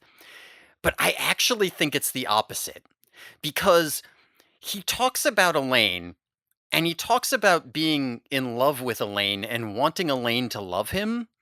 And at no point do I learn any characteristics about Elaine. Like, who is she? How do they interact? And what this contrast of relationships was kind of made me think was, I'm pretty sure that what the actual answer, it's not that he sees animals as being more like people. It's that he doesn't see people as being like people, right? He sees these other people, and he just like, on some fundamental level, he's like, yeah, I mean, that's like a thing. I kind of want to fuck her. I want her to appreciate me and like me, but I have no real sense of like connection the way that a human being might with another human. So instead of looking at an animal and being like, that, what are you doing? He's just like, yeah, I mean, there's another thing. There's another thing. I also don't really like, I feel like on some level, he's too self-centered. He doesn't like reach out. He doesn't consider others. This is kind of what I was saying earlier, where I was like, I don't think it's just mental illness. I think he's also just a fucking bad person. Well, he's more evolved than we are. Because we look at the world, he's like, people say they don't see color. To this guy, everyone is just a being of light. He just sees us as atoms in the universe. And I think that's beautiful, in a way. I mean, to me, it really feels like, first of all, he spends this entire book being like, I feel so deprived of love. And I really do think the reason is because he doesn't see other people as people. He's also 20 years old at this time, too. Like, 20-year-olds don't fucking know anything to begin with before they want to start fucking dolphins. Here's another thing about this. He spends this whole time doing all this, like, obnoxious nice guy rhetoric, too. Like that's... Yeah. It's like a whole thing where... Like, I don't even know, like, where he'll be like, oh, apparently people who don't care about women have more success with them. Earlier on, when I was talking about him being, like, thinking he's better than everyone else, he spends a lot of the intro chapters talking about, like, Oh yeah, our school, man, everyone's totally drugged out and all the girls are like sluts. They like flash you all the time and I'm always like checking them out and I kind of want to fuck all of them, but man, I don't know how to because a lot of them, they don't want to fuck me. And and he's just talking about like, oh, it's a 2-to-1 women to men ratio. It's a 3-to-1 ratio. I don't know how to get with them. Then he meets a guy who doesn't go to his school and the guy's like, so I hear you go to the drugged out school with all the sluts. And he's just like, I don't appreciate your redneck chauvinism. Totally unironically. He's like, how dare you? Like, what's wrong with you? Like, he is... Those are our sluts. This guy's like the archetypical, you know, like the stereotype of like the male feminist, right? Like the guy is like, I present as a feminist, Right. but Well, really I'm I'm just a total misogynist. And that's this guy. That's this guy. He is better than everybody else. And so it's Right. okay when he does things because he's better than them, but it's bad when other people do things because they're bad. He really does. Like there's the whole book is like pathological. You are a bad person as you read it. Like there's this pervasive sense that the point of view writer, not even the main character, because if the main character was supposed to be a bad person, the writer should probably be aware of that fact. Right? It's not even like he's written to be bad. He's written to be good, but he's bad. Yeah. There's a clear lack of self-awareness throughout this entire novel. Even though there's almost is like the facade of that, because he sort of pays lip service to the idea of, well, I know this sounds kind of crazy, but it's like he just has to say that. It's like an obligation. But then immediately he's like, but obviously, I mean, you read about what happened, so you know I'm not crazy. Like, because we're in this together, you and me. We're partners now. I think Elaine is also very telling in the sense that, like, okay, so with Ruby, right, when they're in person, he can't seem to communicate with, like, he's trying to telepathy with her and she's not responding, but he has all these conversations when he's just when he's just talking to himself in his own head. He has these big long conversations where he connects. Elaine is the exact opposite, where when he is in person with her, he's like, she's so pretty, I'm deeply in love with her, I love her as a person. But then when they're not in person, he's just like, God, she sucks. Boy, I wish we could get together so that just wanting to fuck her would make us fall in love again. As though that, like, here's a fucking quote. Here's a fucking quote. All right. You got really wrapped up in this, huh? I did because like I said, I felt like I was really starting to understand this guy. Like you go into a book and you think, how could a guy want to fuck a dolphin? He's just a weirdo freak. But as I read it, I was like, no, I think I get what's wrong with him. Yeah. But anyway, in like an empathetic way. Yeah, right, exactly. So he says here, paradoxically, Elaine's need for my company had the opposite effect intended. It made me uncomfortable. Elaine would start complaining about school or her girlfriends or her parents' impending divorce while I sat there plunking quarters into the payphone in the long dark hallway outside my room, finding her monologue really boring. No, I told myself, I wasn't just interested in Elaine's body, but I found her far more interesting in person, where her freckles and her blue eyes and her smile could work their magic on me, than at the end of a telephone line where she sounded just like every other needy, unfulfilled woman. Like this is how he feels about the girl that he is pining for. Like I don't know if we've really gone into just how hung up on this chick he was and how much time he spent like getting all worked up about whether she was into him or whether he was blowing it. And you know, he's saying like, I feel like I'm in love with this girl and I'm worried if she loves me back, I want her to love me. And that's what he thinks about her when he has to talk to her. Meanwhile, he loves talking to Ruby because it's him. It's actually him, right? He has no problem. He loves his connection with Ruby because he doesn't actually have to have one. Yeah, it's basically like having an AI girlfriend. It's. I mean, that's what it is. I bet he has an AI girlfriend right now. Oh my God, I bet he is fucking. He has an AI sure. Ruby. He's talking, he's on ChatGPT. He's like, can you get me in contact with Ruby? Please channel Ruby for me. Yeah, this is like the lady who ChatGPT tricked into going on a blind date like 3 times so nobody was there. Oh my God, he totally does. He totally believes For this. sure. There's no question. I mean, it's all for all the time he does spend on Elaine. She also, this whole subplot is introduced like over halfway into the book. Yeah. And it comes at a point where for me, I'm also like, what are we doing right now?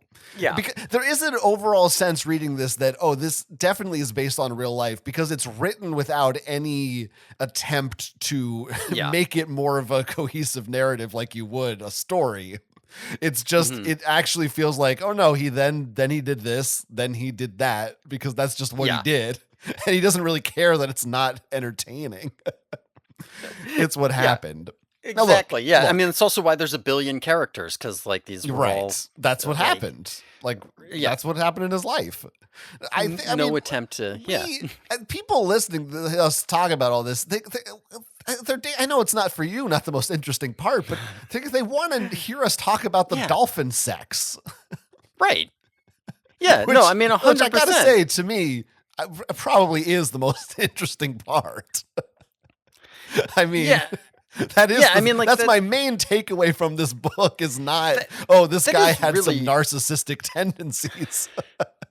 That is really the issue, right? Is that there's one really good chapter where he finally fucks Ruby, but all the rest of the dolphin sex is just like, and then she rubbed up on me again. I stuck my finger in her again for the 20th fucking time. And it's just like you're not doing anything. You're not even like grossing me out anymore. I'm immune to it. You've done this a billion times before. You're doing nothing, right? It is more interesting to me to like try to psychoanalyze him by like how he interacts. I mean, to be fair, the psychic astral projection dolphin shit is still way more interesting than him talking to people. That's number one.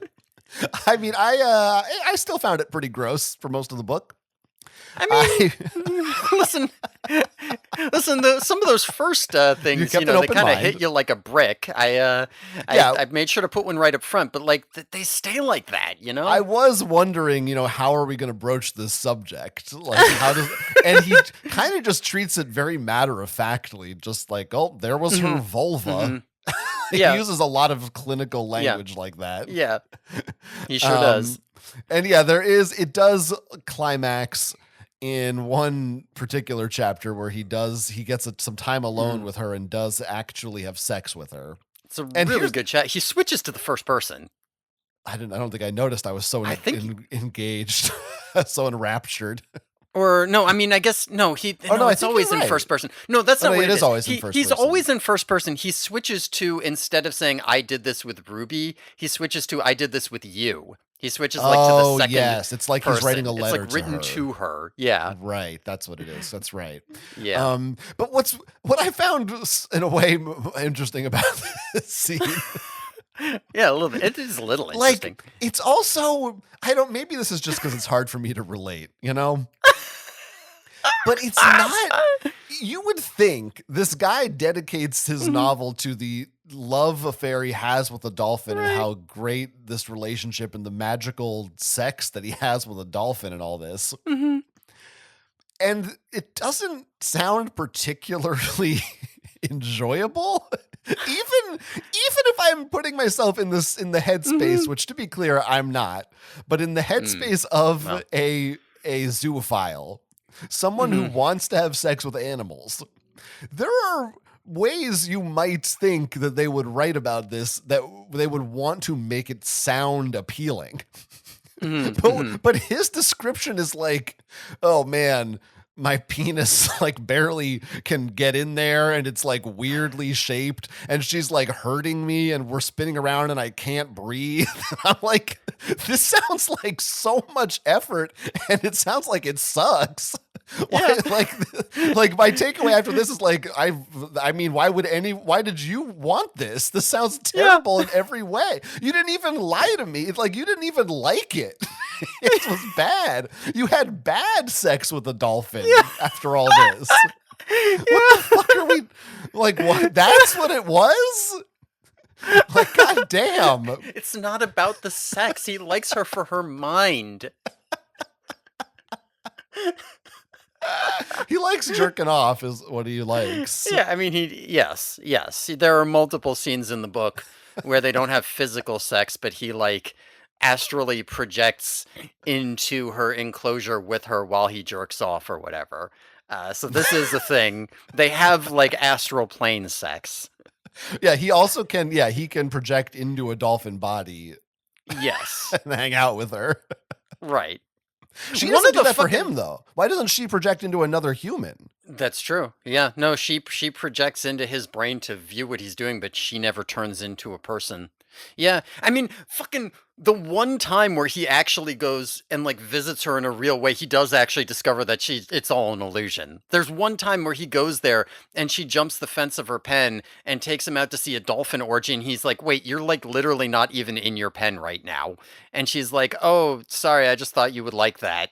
And I'm like, "Oh, so you basically just proved to yourself that this was all bullshit, that you're just jacking off thinking about a dolphin." I think she basically But he says doesn't to him, even- like, don't think about it. Don't worry about Yeah, that. just don't worry about it. Don't worry about it. It's fine. Now, and by the way, he also fucks a dog. Yes. I mean, okay, that part also, like, Just a little footnote. yeah, like he says he's going on and on about all these sexy women, and he's talking about this connection he has with the dolphin, and then as an aside he says, "Oh yeah, also by the way, when I lost my virginity to the family dog when I was a teenager. Anyway, this is nothing like that." And I'm just like, you're not even gonna. I mean, I like get the why you're not even middle gonna of a try to chapter. justify that, right? Like, because you can't. Like, there's no way that you can talk me. Oh, the dog was also psychic, didn't you know? I believe it or not, I see a dog every day. I know they're not fucking psychic. Now, I have to admit, I guess this is proof that I do have. There are levels of bestiality that I'll accept more than others. Because, the dolphin parts, I was like, this is fucking disgusting. But they didn't, it was really the dog part that I was the most like, oh my fucking God, this is horrible. It's because you can imagine it. You can imagine what it would be like. You've been around a dog. With a dolphin, he spends all this time talking about how the logistics are nearly impossible. He has such bad sex because it's really fucking hard to have sex with a dolphin. You can't really picture it. But you just say, "I fucked a dog," and it's like, okay, yeah, I know what that would be like. Oh, Jesus. What's wrong with you? The worst part about the dog's fuck scene. The worst. The worst part. Yeah, tell The me. worst part about the dog fuck scene is it's like a miniature poodle or something. And like it's what do you say, apricot or apricot? I'll say apricot. It's apricot colored, and he frequently, repeatedly refers to the dog as the apricot bitch. It is so fucking, the way that he says it is so gross. And this is nothing like the apricot bitch. Yeah, I mean, because he uses this. It's the same language he uses to describe Selena, and he uses it to describe Elaine. By the way, like. And he uses to describe Ruby's genitals, right? Like, it's the same shit. He just talks so fucking gross. Like, he's just it's yucky. He's I am yucky. gonna, if I ever in my life see you with an apricot, I'm calling you the apricot bitch.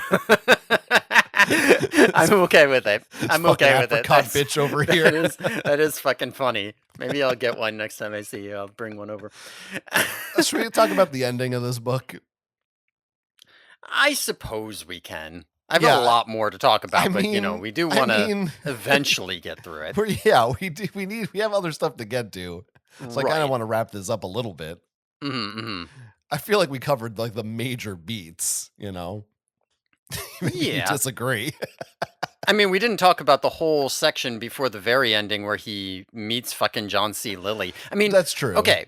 Yeah. So let's get through the end here, because the Dolphin Show is gonna, I don't know, they pulled funding or something. I don't know. It's gonna get shut down. It's not because he's fucking the dolphin.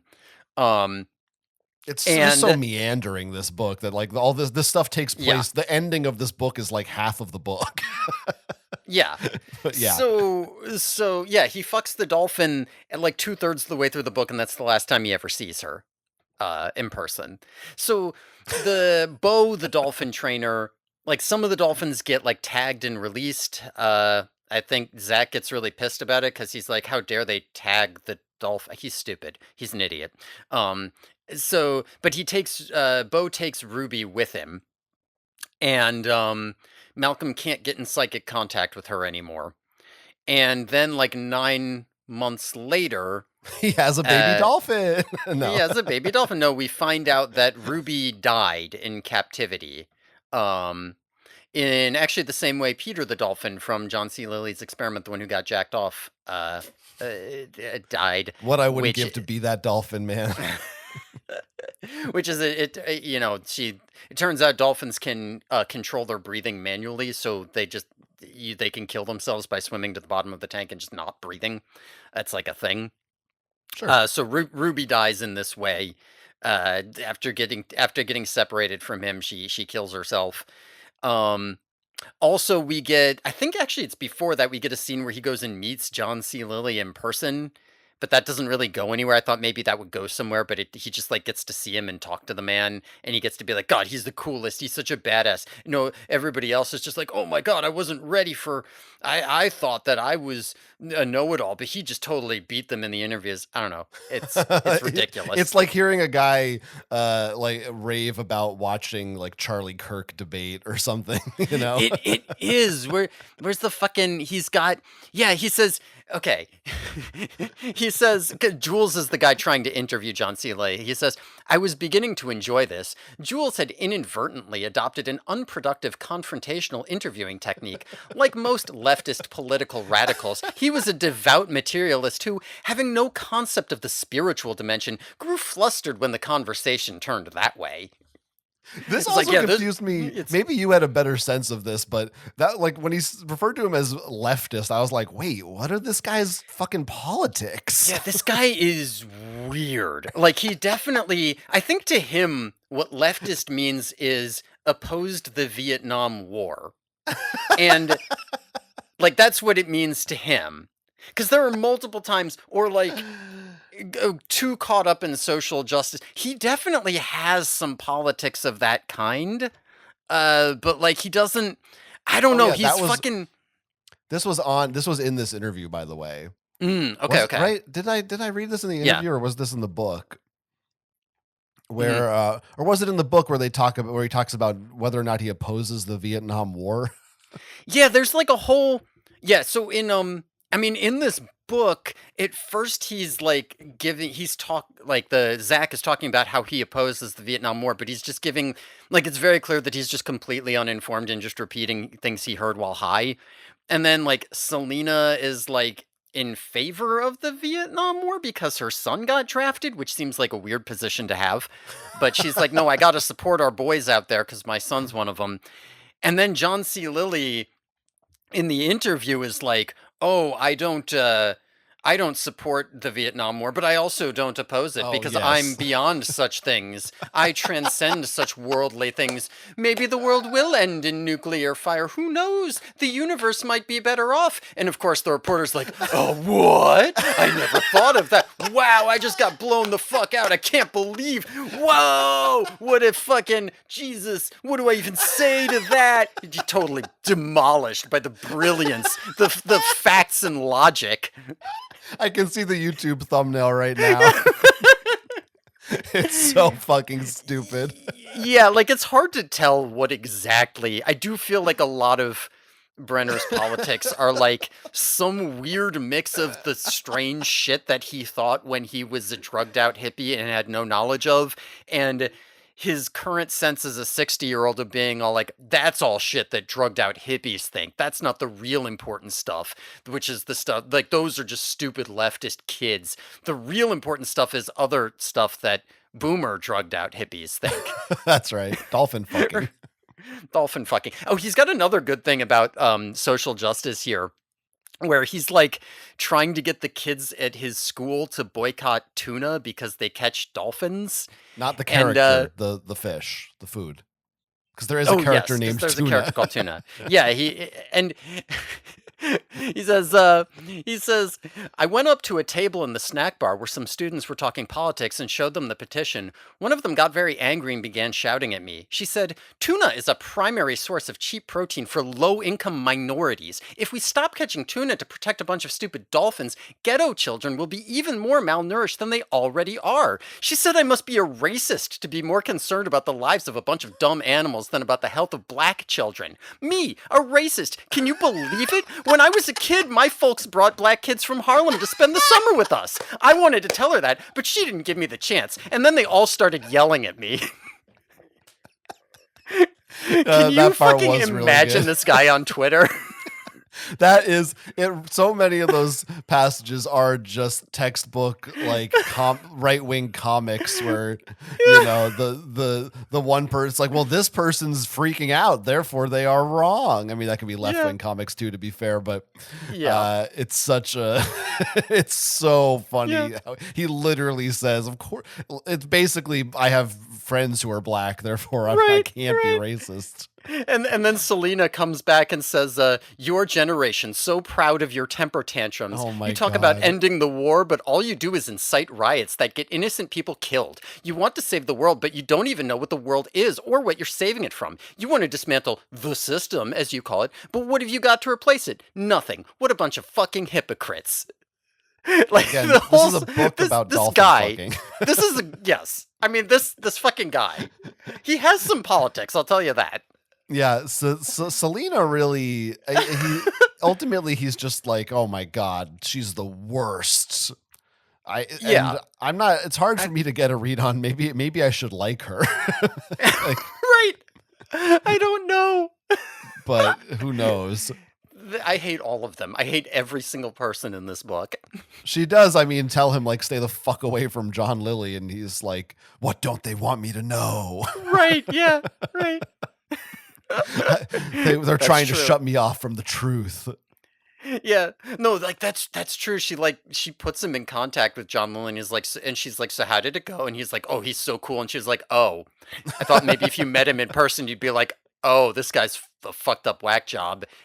But I guess you're just stupid. Yeah.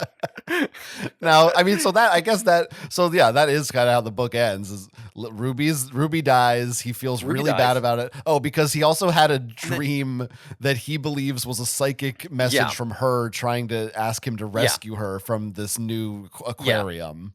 Notably, he gets in contact with her again from beyond the grave. She comes back and says, Yes. hi, it's me, Ruby. I know I'm dead, but I'm still here talking to you. Very notably, he has this dream, and it definitely for sure happens at the same time she dies. He knows to the day it happened at the exact same time she died. 9 months later, he finds out she dies, but he definitely tracked that. After he finds out she dies, then she contacts him to say, oh, that's why you haven't been able to talk to me because I've been dead. She doesn't say that before he finds out. No. Yeah. But he stays in contact with her for a long time, even after she's dead. But then eventually he's like, this is too hard for me as a human. Right. I need to move on and grieve. So we cannot speak this way anymore. And so she leaves. And as far as we know, that's the last of their communication. Yes, as far as we know, that's the last of their communication. It is. I mean, once it's the dead dolphin, it's really like, what the fuck are we doing? And this is where the couple suggests that, oh, now it's a demon, because a live dolphin, maybe. Right. Yeah, maybe that's possible. But animals don't have souls and go to heaven, so it must be a demon. Right. Which would be a cool horror movie. I guess that kind of is a lot of horror movies with demons, sort of, without the dolphin part. Yeah. Yeah. That's a lot of. That should be the next Conjuring movie. I mean, I don't know. Do I want to give your final thoughts and IGN rating to Wet Goddess? I mean, so here's the thing about Wet Goddess that, maybe, hopefully has come through in some of these excerpts. Yeah. But I really think that it's worth stating that, I've spent a lot of time complaining about this guy's justifications and this guy being a bad person and it being kind of gross. But I think something that really stands out to me about this book is that it is not well written. Like, the prose is bad. Yeah, right, for Just sure. like individual sentences are not good. They are legitimately pretentious. Not in the sense of like, I can't believe it's written in that, like, whatever, it doesn't have a down to earth kind of prose. No, it's that you can tell that he really wants it not to have a down to earth kind of prose, but he doesn't really understand what good prose is. So he's going out of his way to try to write it in a way that's going to make you go, "Wow, he's so smart saying all this stuff."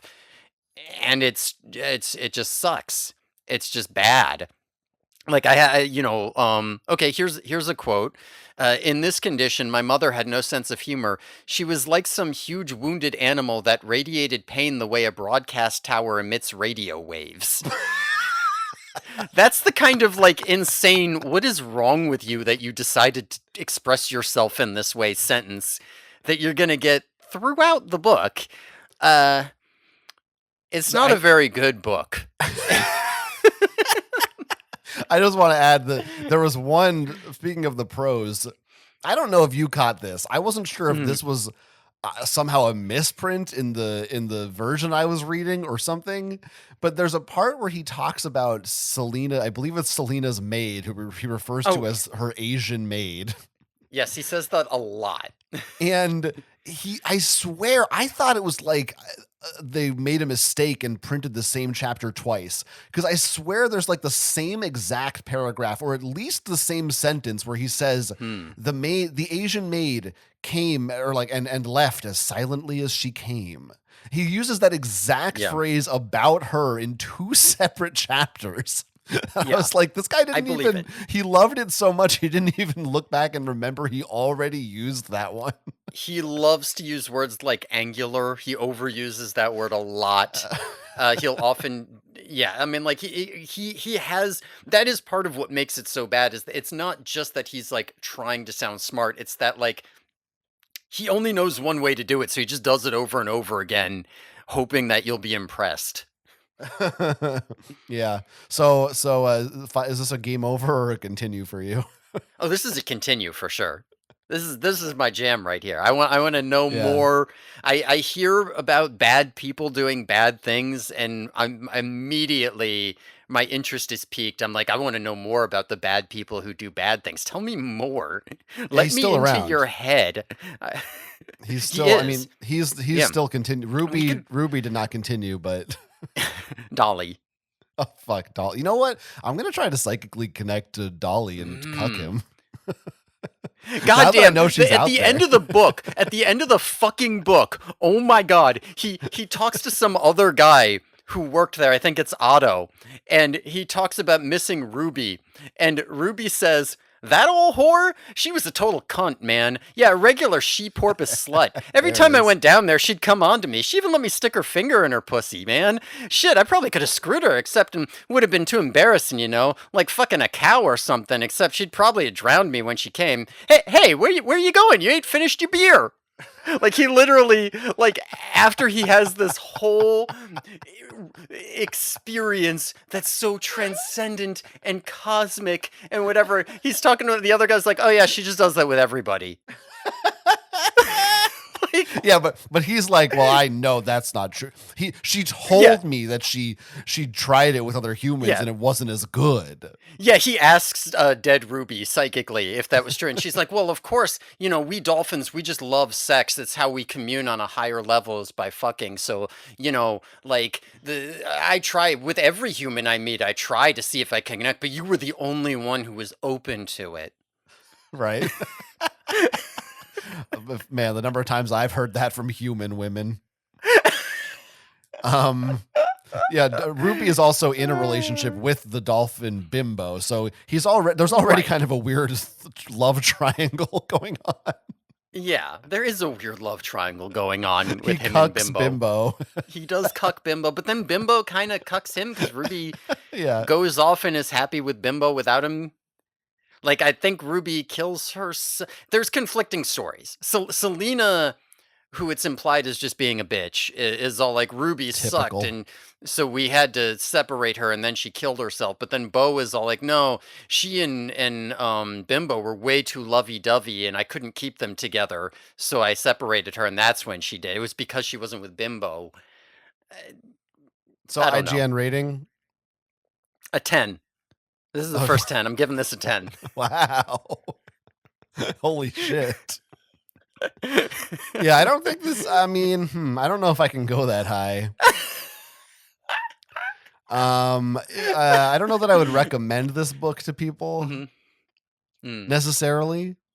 I guess it depends on how open-minded you are. Yeah. It is poorly written. It is repulsive. It did make me feel very uncomfortable and upset. I did wish that I don't know why I read the whole book. There are a lot of parts where I sort of wished I wasn't doing it. But I mean, I'm glad that I did so we could have this conversation. But yeah, I think just to balance it out, maybe I'll give it a 0. Oh, okay. Yeah. So on average, maybe a 5, let's say. Yeah. Like, I think it's depending on your perspective, it's kind of both at the same time. Yeah. No, that makes sense. That makes sense. Do you want some retro reviews of this book? Yeah. I mean, that's how we feel about Wet Goddess, Recollections of a Dolphin Lover, a novel by Malcolm J. Brenner. But I would love to listen to how some other people out there felt about this one.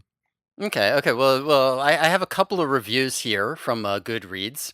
Oh, cool. Mercutio gave this a 1 star and said, "It was a bad book written by a dolphin rapist. Please stop arguing with me about whether or not you can rape a dolphin."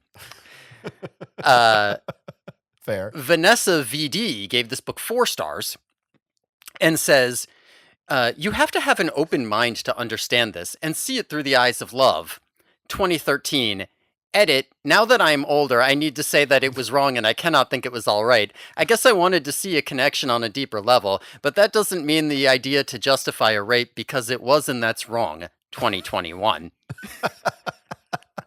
Vanessa, what happened? I don't know. She went through changed, some Vanessa. shit. She changed. She did. For sure. Paul gave this book 3 stars and says, "So my friend Thea's dad wrote this book, and if you read the synopsis, it's pretty spot on about what this book is about. It did have a few surprising twists that were certainly interesting." What the fuck? Paul, we gotta find Thea. Good Lord. Pretty good. Do you think, do we know who his kids are? Do you think he named like one of his kids Dolly or something? That's a good question. Imagine growing up and finding out. I mean, he wrote this book. His Yeah, he children did. know Yeah. he fucked a dolphin. His children must know. He said somewhere, maybe it was in. He said like his kids know about it and helped to design the cover of the book. We didn't do a cover, but we didn't do a box art breakdown. Oh yeah, well there's a dolphin. There's a photo of a dolphin. I mean, it's Dolly, I guess. It must be, yeah. It is kind of confusing because there are actual photos in the book that he took, but they're all labeled with the name Ruby. So it's like, well, that's just a lie. Right. I don't like Yeah. that. Yeah, I don't like it either. Any more reviews? I mean, let's see here. There's a couple. There's a few more. I mean, a lot of them are more on the lines of like he fucked a dolphin. Jerry Doran here, who has 1 total review and didn't give this thing stars, it looks like, says, "Humans have married people from other planets, and the trend is going to the moon. This book is a priceless guide to interspecies love. Brenner deserves a place in science along with Einstein."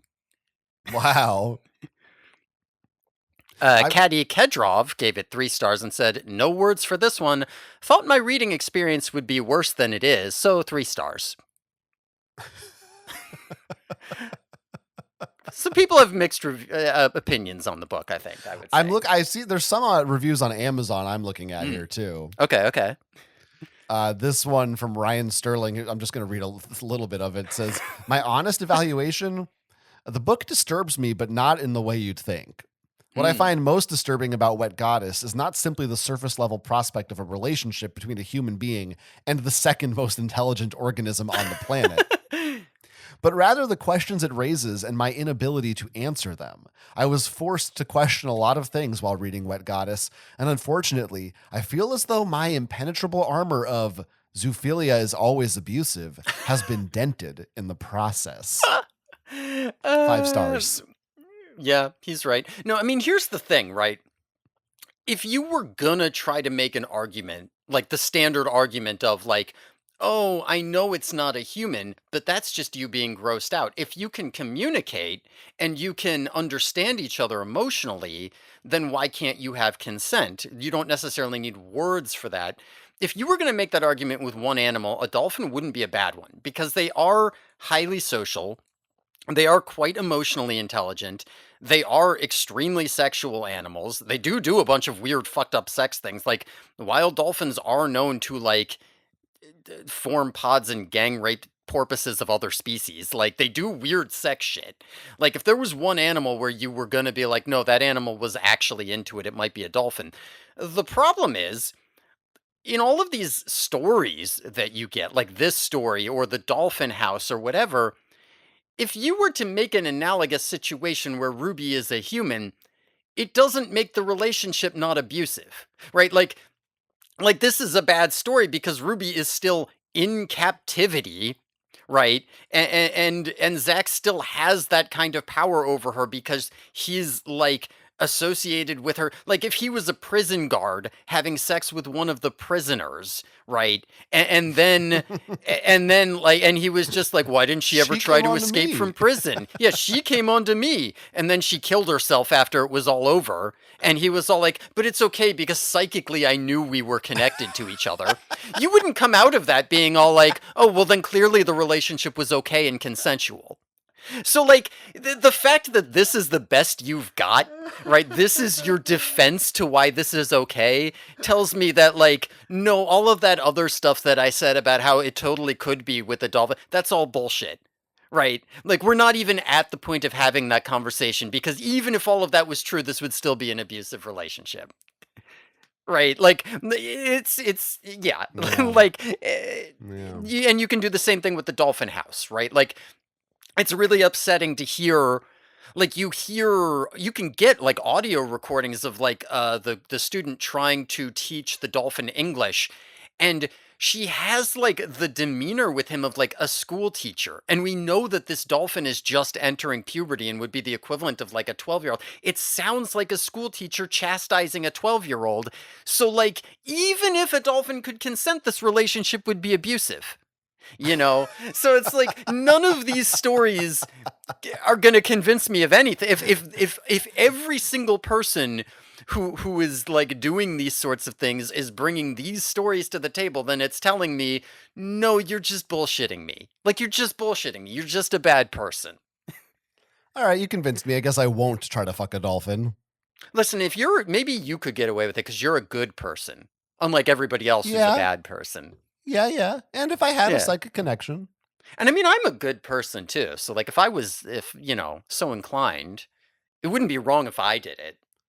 If it happened, and I'm not saying it will, Mhm. we would have a plausible excuse and Right. justification for it Yeah, based on this exactly. episode. We would just submit this as evidence in court, Mhm. and no jury would convict us. Yeah. And the reviews on Amazon are generally far more positive than Goodreads. Well, Goodreads is maybe a little woke. I mean, I imagine the only people who are willing to subject themselves to this material are predisposed to be interested in it and to side with it, Right. probably. Right, like us. Right, like us. Look, I have good news and I have bad news for you. Mm-hmm. The bad news is that I do think we're running a little too long, and I don't know that we have time to really talk about Ecco the Dolphin for Sega Genesis. Are you sure? Because like we could just try to put I out like a mean, 4-hour yeah. podcast. Sure. And I want to because I'm like ready. Because, like, I know you could cut this in post, but I do feel like it's important context. Oh, no, too. I don't. Yeah, no. We're not going to cut. No. Yeah. People want to hear this. It's important. It's Right. part of our lore. Right. But I think we've talked about this before, how eventually on the show, games are going to get longer and, more in depth, and we may need to figure that out. And this may be the first instance where we just have a part 2. And we sort of get more, we talked about Echo a little bit this week, but I think we have more to say about it. Yeah. Oh, yeah, for sure. I have a lot more thoughts about Ecco the Dolphin. And not all of them are directly related to the ECCO, although I do think the bulk of the majority still is. Yeah, like we might dip back a little bit into the research of John C. Lilly and so on. Right. My hero, my personal hero. But I do think that's going to have to wait until next week, Ecco the Dolphin Part 2. Oh, but okay. Hold on. Yeah. Ooh, you've gotten me excited again. Yeah, so I was getting a little news, disappointed. But it's not. In a way, it's better because our listeners and viewers, they get a double dose. Right. Now they get even more Ecco the Dolphin. That's pretty cool of us to do that. Yeah. But that actually wasn't the good news I was referring to. Okay. Well, that's even better. Because at first I was all disappointed. I thought maybe I wouldn't get all my Echo thoughts out of my head, but now we've got plenty more time. But what's the real good news? The really good news is I have a third dolphin rap. I'm going to say this right now. Yeah. To the listeners, if you didn't see this coming, I don't know what to tell you, because the moment that first one came out, I was thinking, I bet he wrote another one for the episode. I wasn't expecting the second one, but that just solidified it for me. So if you didn't think this was coming... Well, you know the rule of threes in comedy. I do. Well, however, I will correct you a little bit there. I did not write this for the episode. This one's from a few years ago. But here's the thing. Unlike the first two, which are available on my SoundCloud, which nobody ever has looked at, this one I've never actually published online before. I did this and I sat on it and I never played it for anybody. The world premiere. Yeah, this is the world premiere. You did get me. I was not expecting that. Yeah, this is the third dolphin rap. And this is the longest one yet. It's like a full-length song. Hell yeah. This one, unlike the first two, this has a chorus and a bridge. Yes, I'm and once again, it does use music from Ecco the Dolphin. Hell yes. I presume all of these are going up on our YouTube. Well, I don't know about that. We'll see if there's space for them. But I think this, I don't remember. This one might actually use music from Ecco the Dolphin 2 or something. Anyway, okay, here it is. Get ready for this. This is a good one. What? Huh? What? Huh? Bet y'all didn't think I'd come back for the three-peat. Made a track so good, bitches got it on repeat. Submerged, you punk ass. Now I got you knee-deep in the deep sea with my CD while I'm drowning in pussy. I never use a rubber, even though my skin is rubbery. My dick is so big, can't finish, need a summary. A large bottlenose, yes, I'm coming for y'all. You see a fin in the water, better pray that it's Jaws. If you're sleeping on me, you got the wrong notion. My beats is slicker than the oils in the ocean. My rhymes is sicker, why I need a veterinarian. Rap game stronger, how I bust out the aquarium and fucked your mom. Fuck your reality, turns out the bitch is into bestiality. Pick yourself up, dry off your tears. I've got a lifespan of 40 plus years and I'm devoting every one of them to living it up, laughing it up, flipping I jump, waterworld stunts, you know I'm swimming doggy style, fucking dolphin style, gonna take a while, I do both for miles, you can't even smile, so dry on the tiles, and I'm laughing like, yeah, I'm laughing like, you know I'm laughing like, and y'all don't get it. Laughing like Joaquin, I rise up like a phoenix. You a sardine, getting ate while I'm eating. jealous of my output. Why I can't stand you. You know I'm non-stop Dolphin Manuel Miranda, and you fucked with my pod, so you're in deep trouble. For me, life's the bubbles. For you, ship is scuttled. Got that sinking feeling as I hold your head under the water. Laughing dolphins get endorphins. Put the S back in slaughter, as in killing you. Softly with this rap, and you're killing me. Stop, please, with this crap so sloppy. Off key, need a new trainer. Keep talking, you'll be the one who's endangered when they toss you head first. Gonna watch you plummet, then I'll chew you up and spit you out of both my stomachs. Don't even try it. It's my fucking ocean. I literally sleep with one eye open. For you, there's no hoping. So sad how you're coping, and I'm laughing like... Yeah, I'm laughing like... Always laughing like... Yeah, I'm laughing like... And y'all don't get it. Be a doll, finish the sentence. Your attendance is dependent. Pay attention, I'm a menace. So aggressive, never ending. Really think about it. This is my arena on the rap stage. Zoo cage, aquatic John Cena. And I've seen you, you're pathetic. Turn the heat up and stew. Cause you're salty like a Laffy Taffy Charleston Chew. I'm from the ocean, ain't no motherfucker salty as you. Nah, salt like Last Jedi. Salt like I said, I'm tired of your shit. To a submarine drive-by. Water type, but I spit fire like Charizard. They're screaming joke raps ain't supposed to go this hard. That's why I'm laughing like... Yeah, I'm laughing like...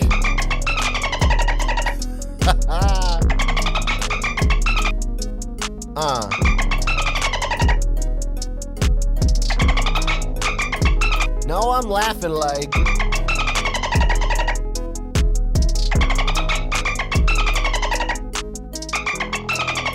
And y'all don't get it. That's the complete Dolphin rap trilogy. Why aren't you a professional rapper? That's my question for you. I know, like Lil Why Dicky. did your career... He has an album never called take Professional off? Rapper. Hmm. Yeah. Well, I mean, I think this is maybe my debut. Yeah, I think that's right. I'm hoping a producer will pick up on this and sign me or something, a label. They should. I highly recommend you. Yeah, a lot of dolphin facts in there. There were. Educational. Yeah, some of them conflicted with the facts in this book, and I Yeah. honestly am not 100% sure who's right because I don't really trust this guy to know anything about anything. In the book, I'm pretty sure they say dolphins have like 4 stomachs. And I don't even know. In this song, I said both stomachs. I don't remember. I'm like, I didn't like make that up. I must have read it somewhere. So I don't know if my sources were wrong or what. No idea. Who knows? You know, again, it's an unreliable narrator. Mhm. This is a character I'm doing. Your lifespan might be correct. Or was the life... Actually, I think the lifespan was from the Ecco the Dolphin manual, not from the book. Yeah, but you're probably correct. The Ecco the Dolphin manual is old and outdated. That's probably how long they live, like, in captivity. Right. And we probably have a better idea of how long they actually live now when people aren't having sex with them. That's right. That's probably true. This dolphin's fucking, though. Right. Yeah. Oh, yeah. I Rap mean, that's dolphin. obvious. Yeah. Yeah. Humans Rap too. dolphin. I'm excited for the Rap Dolphin album. Yeah, I do think that 3 is the limit because I don't think I could possibly come up with more things for a rap dolphin to say. Well, now that you've read this book, maybe that'll change. Oh, yeah, the Wet Goddess track.